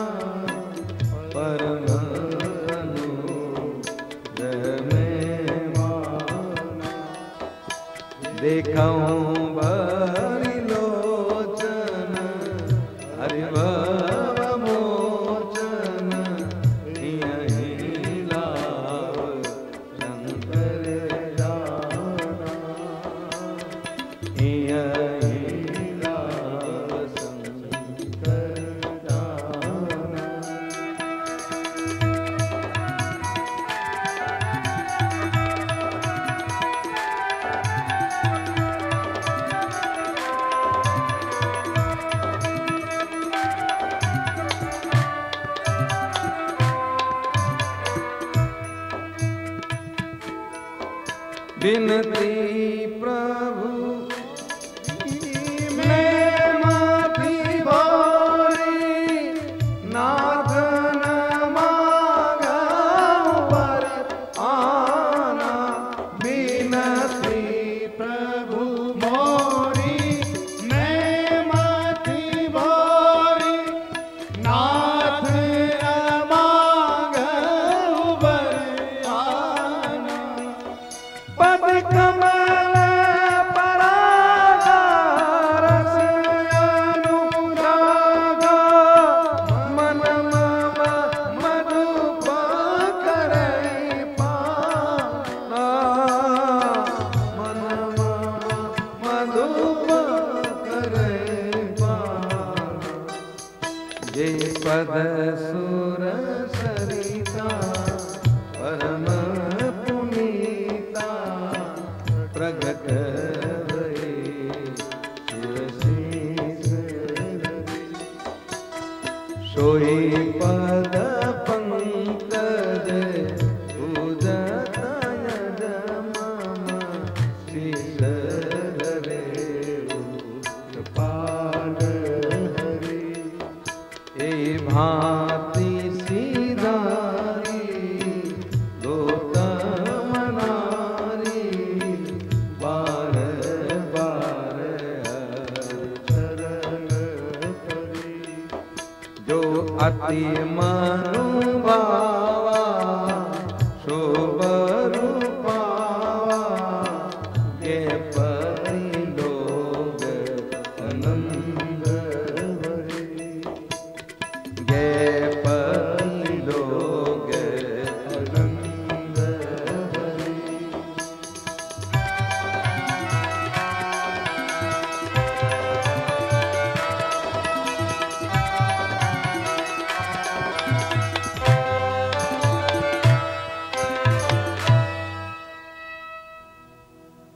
जो ही मेरे प्रभु ने उस पत्थर की शिला से चरण स्पर्श किया है, दिव्य पुंज के रूप में अहिल्या प्रगटी है।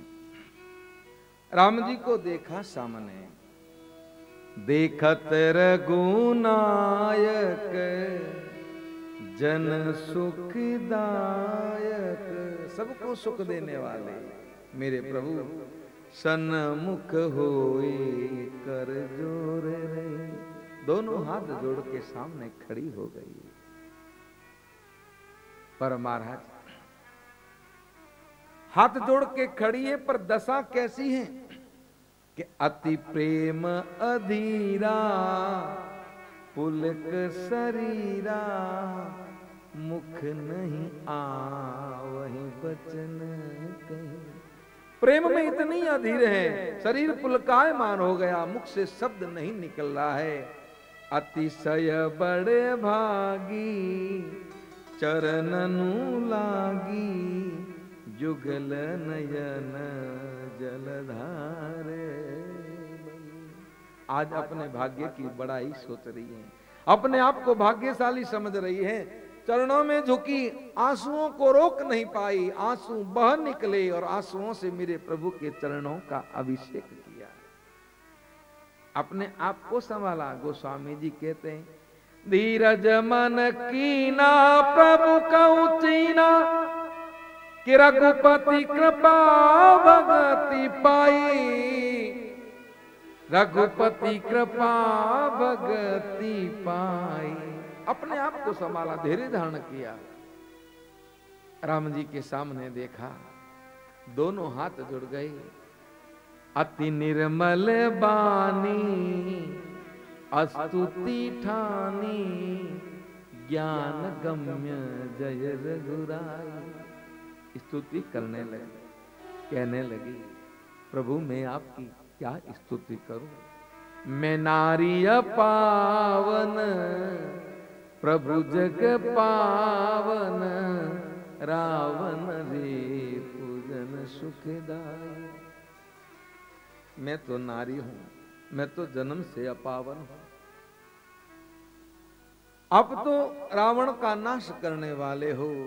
देखिए राम जी की कृपा हुई, आज अहिल्या त्रिकालज्ञ हो गई, कहने लगी आप रावण का नाश करने वाले हो, जग का पावन करने वाले हो। मैं आपकी स्तुति क्या करूं प्रभु, पर अपने भाग्य की सराहना कर रही हूं कि राजीव विलोचन प्रभु भय मोचन पाई पाई शरण में आए। आपके दर्शन किए, दर्शन करने से मेरा भव का भय नाश हो गया। राजीव विलोचन भव भय मोचन पाही पाही शरण आई। हे प्रभु रक्षति रक्षति, मैं आपकी शरण में हूं। कहते कहते कहने लगी प्रभु जब मुझे मुनि ने श्राप दिया तो मैं खूब रोई, पर आज सोचती हूं कि संत का श्राप भी वरदान से कम नहीं होता है। आहा, मुनि श्राप जो दीना अति भल कीना के परम अनुग्रह में माना। राम जी कहने लगे देवी इतने वर्षों तक पत्थर की शिला बन के खड़ी रही और आप कह रही हो कि मुनि ने श्राप दिया, अच्छा किया। हमने तो सोचा आप कहती कि हमारे साथ में गलत हुआ, अन्याय हुआ, और आप कह रही हो अच्छा हुआ। अहिल्या जी ने कहा हाँ प्रभु अच्छा हुआ।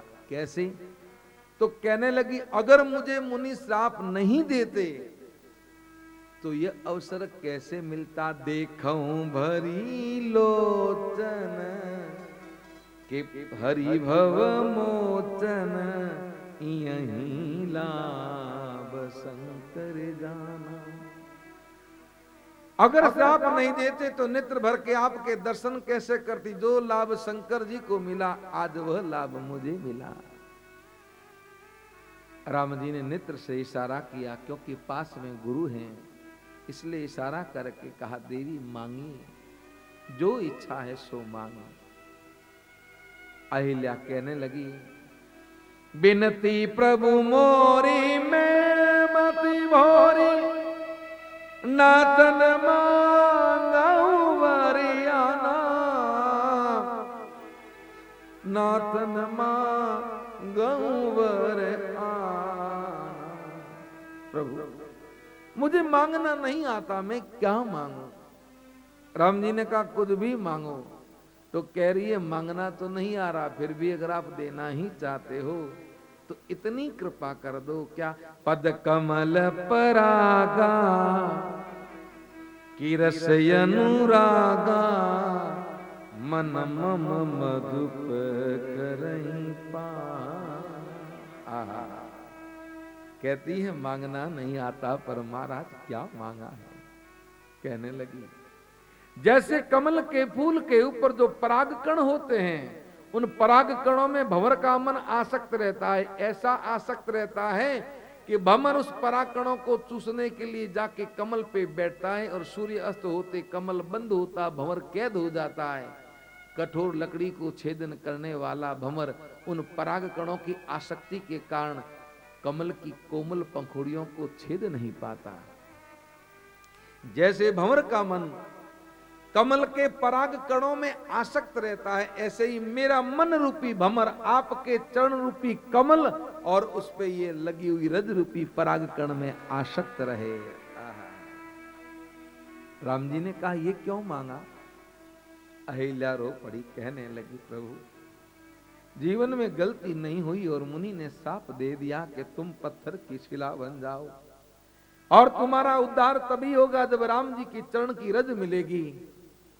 ये मानव शरीर है, क्या पता जीवन में फिर कभी कहीं गलती हो जाए और कोई ऋषि श्राप दे दे कि पत्थर बन जाओ और राम की चरण रज से तुम्हारा उद्धार होगा।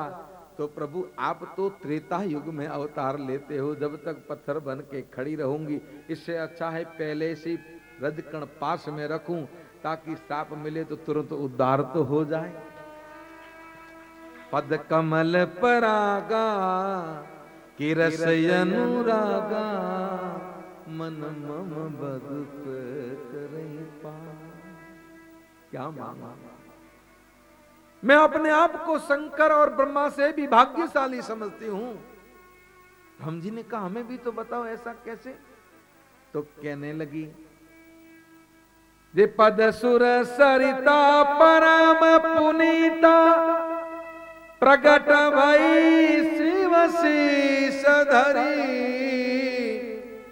प्रगट भई शिव शीस धरी।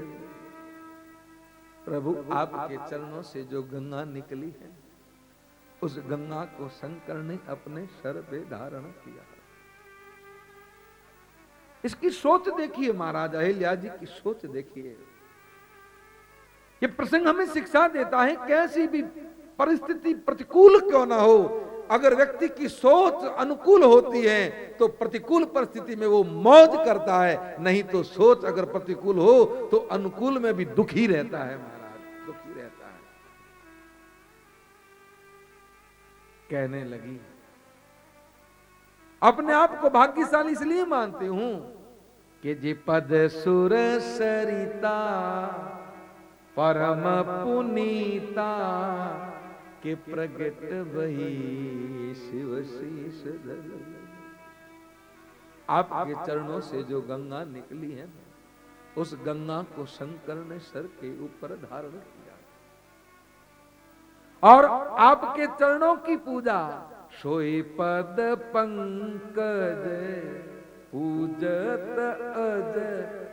आपके उसी चरणों की पूजा अज यानी ब्रह्मा ने की। एक ने तो आपके चरणों से निकली हुई गंगा को सर पे धारण किया, एक ने आपके चरण की पूजा की।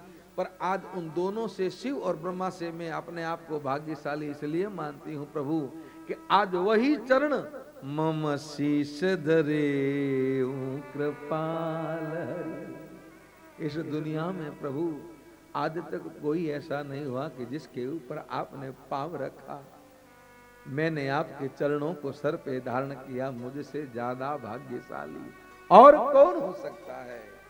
ए भांति सिधारी कि गौतम नारी बार बार हरि चरण पर के जो यति मन भावा शोभरु पावा गे पति लोग आनंद। जो मन को भाया वही वर पाया और अति आनंद में भर के पति लोग को गई। गोस्वामी जी ने यहां एक सुंदर दोहा लिखा है, बड़ा समझने वाला है महाराज। तुलसी जी कहते हैं असहरि दीन बंधु प्रभु कारण रहित दया तुलसीदास सठ ताहि भज छाड़ी कपट जंजाल। ऐसे मेरे प्रभु बिना कारण की कृपा करने वाले हैं। हे सठ मन, हे मूर्ख मन, तो इस संसार में क्यों पड़ा है। हरि भज, हरि भज, हरि भज। राम जी से बड़ा दयालु कौन है इस दुनिया में महाराज? कोई नहीं है। किस किस का नहीं इन्होंने उद्धार किया और हम उस भगवान को भूल के संसार के अंदर पड़े हैं। बड़ा सुंदर एक संत ने कहा कि अनमोल तेरा जीवन यूं ही गवा रहा है।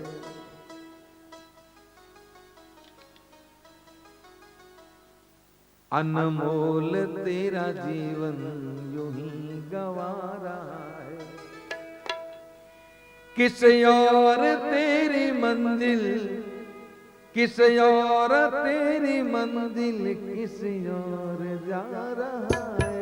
अनमोल तेरा जीवन यूं ही गवा रहा है।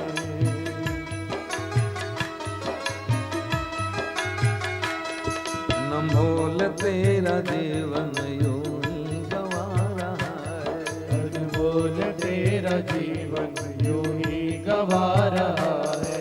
किस और तेरी मंजिल, किस और तेरी मंजिल, किस और जा रहा है। अनमोल तेरा जीवन यूं ही गवा रहा है।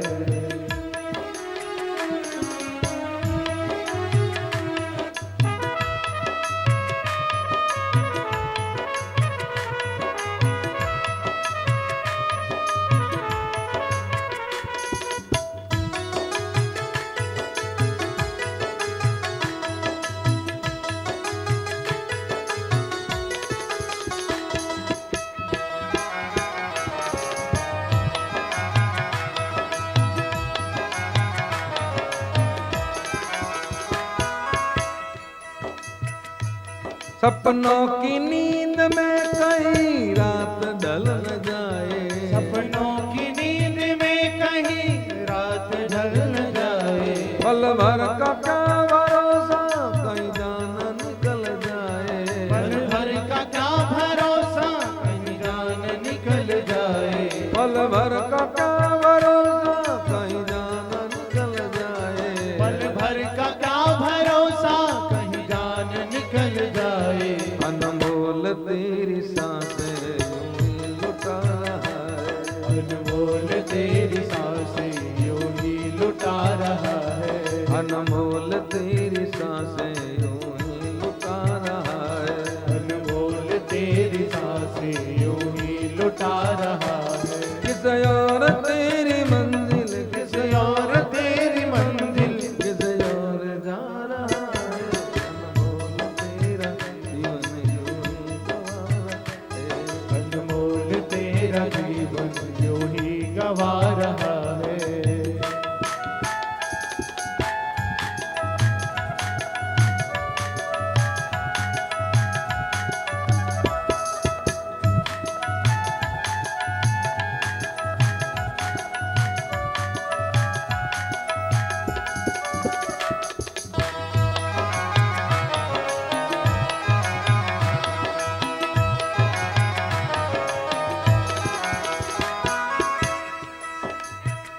भजन के शब्दों को महाराज ध्यान से सुने।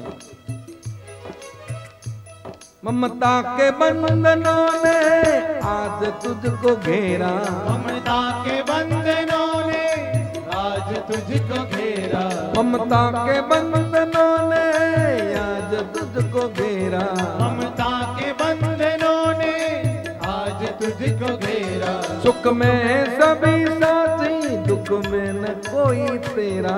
सुख में है सभी साथी, दुख में न कोई तेरा। सुख में सभी साथी, दुख में न कोई तेरा। सुख में है सभी साथी, दुख में न कोई तेरा। तेरा ही मोह तुझको आज रुला रहा है। तेरा ही मोह तुझको आज रुला रहा है। तेरा ही मोह तुझको आज रुला रहा है। तेरा ही मोह तुझको आज रुला रहा है। किस और तेरी मंजिल, किस और तेरी मंजिल, किस और जा रहा है। अनमोल तेरा जीवन यूं ही लुटा रहा है। अनमोल तेरा जीवन यूं ही गवा रहा है।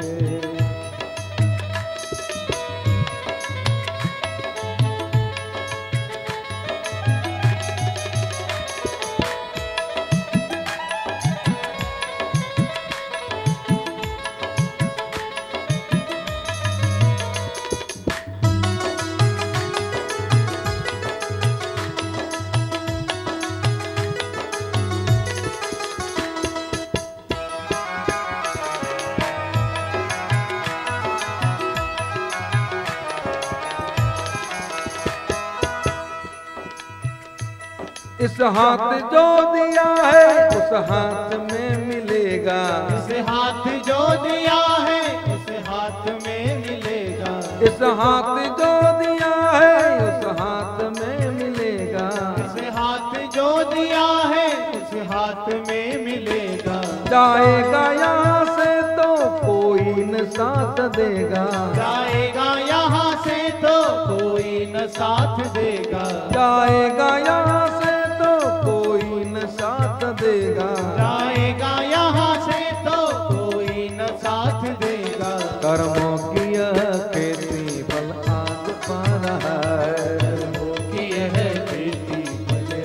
पा रहा है। कर्मों की यह खेती फल आज पा रहा है। कर्मों की यह खेती फल आज पा रहा है। किस और तेरी मंजिल, किस और तेरी मंजिल, किस और जा रहा है। अनमोल तेरा जीवन यूं ही गंवा रहा है। अनमोल तेरा जीवन यूं ही गंवा रहा है।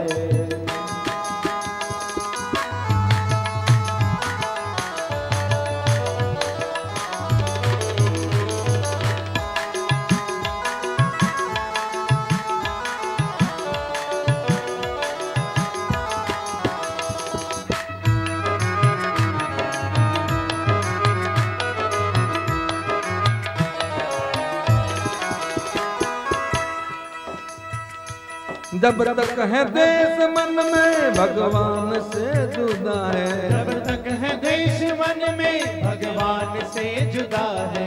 खोलो जो दिल का दर्पण इस घर में ही खुदा है। खोलो जो दिल का दर्पण इस घर में ही खुदा है। खोलो जो दिल का दर्पण इस घर में ही खुदा है। खोलो जो दिल का दर्पण इस घर में ही खुदा है। माया का जाल झूठा दुख पा रहा है। माया का जाल झूठा क्यों दुख पा रहा है। माया का जाल झूठा क्यों दुख पा रहा है। माया का जाल झूठा क्यों दुख पा रहा है। किस और तेरी मंजिल, किस और तेरी मंजिल, किस और जा रहा है। अनमोल तेरा जीवन यूं ही गंवा रहा है। अनमोल तेरा जीवन यूं ही गंवा रहा है। अनमोल तेरा जीवन यूं ही गंवा रहा है। अनमोल तेरा जीवन यूं ही गंवा रहा है।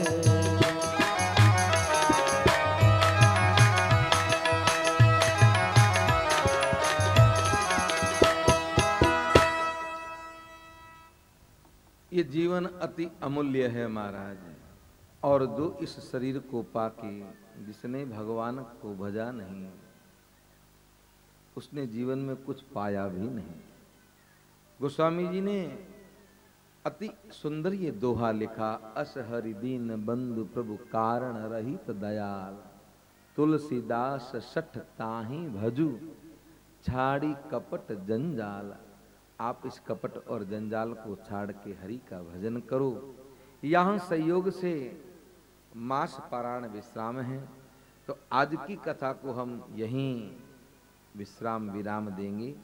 कल कथा में धनुष भंग की कथा आपको सुनाएंगे। भगवान राम जी जनकपुर में जाके धनुष को भंग करेंगी और जानकी जी मेरे प्रभु को माला पहनाएगी। कल कथा में हम वह प्रसंग लेंगे। आज की कथा को यहाँ विराम।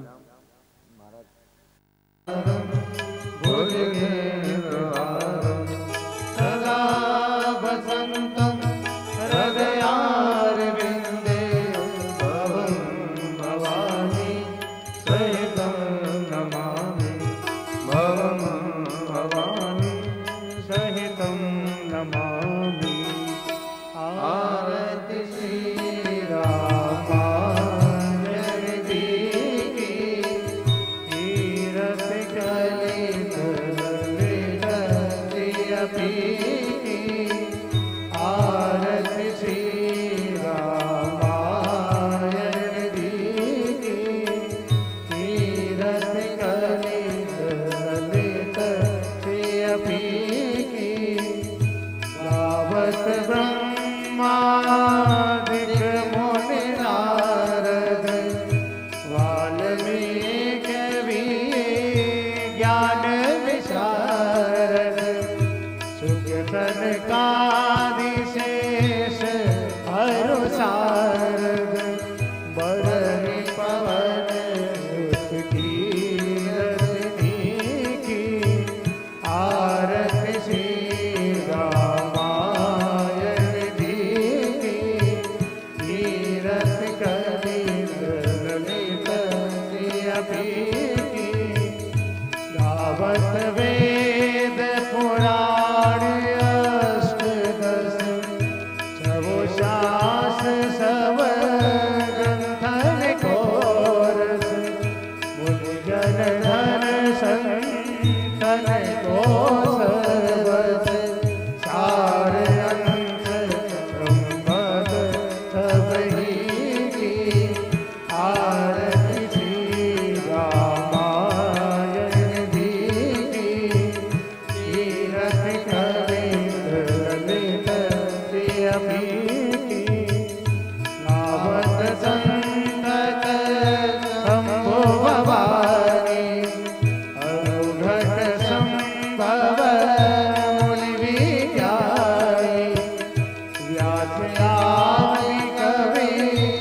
फर्ज बखानी ताज कुसुम गरुड़ ही आरती श्री रामायण जी की कीरति करित ललित अभी की कभी बलहरणि विषय रस भी सुभग श्रृंगार मोती युवती की गलन रोग भव मोरियमी की तात मात सब विधि तुलसी की आरती श्री रामायण जी की कीरति करित ललित श्री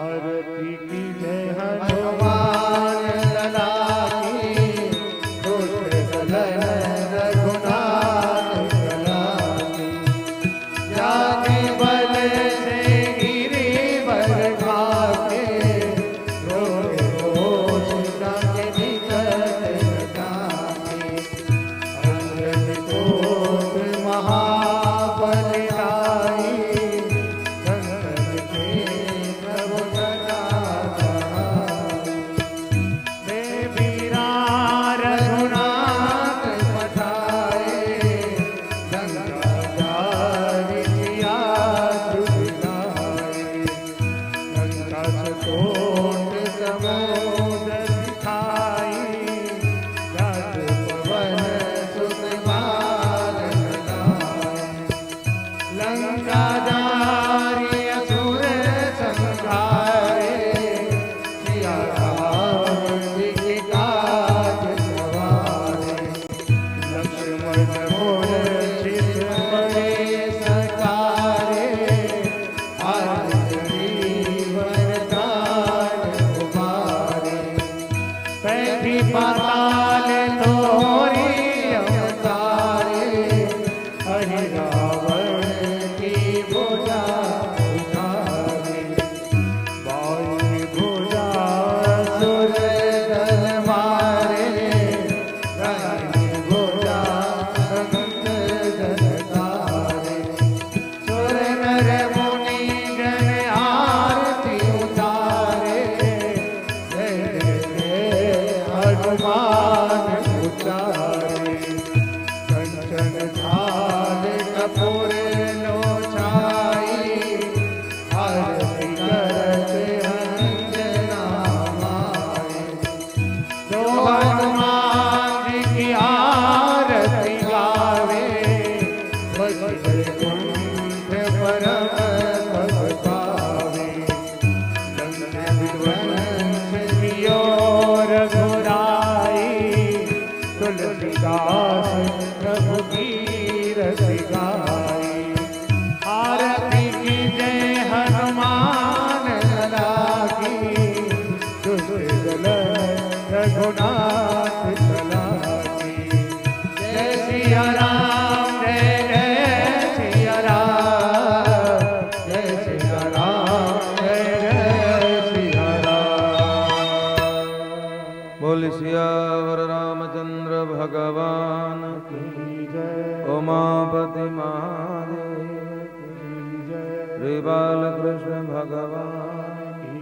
जय हनुमान जी महाराज की जय पद्म स्वामी तुलसीदास जी महाराज की जय सतगुरु भगवान की जय गौ माता की जय हरि ओम।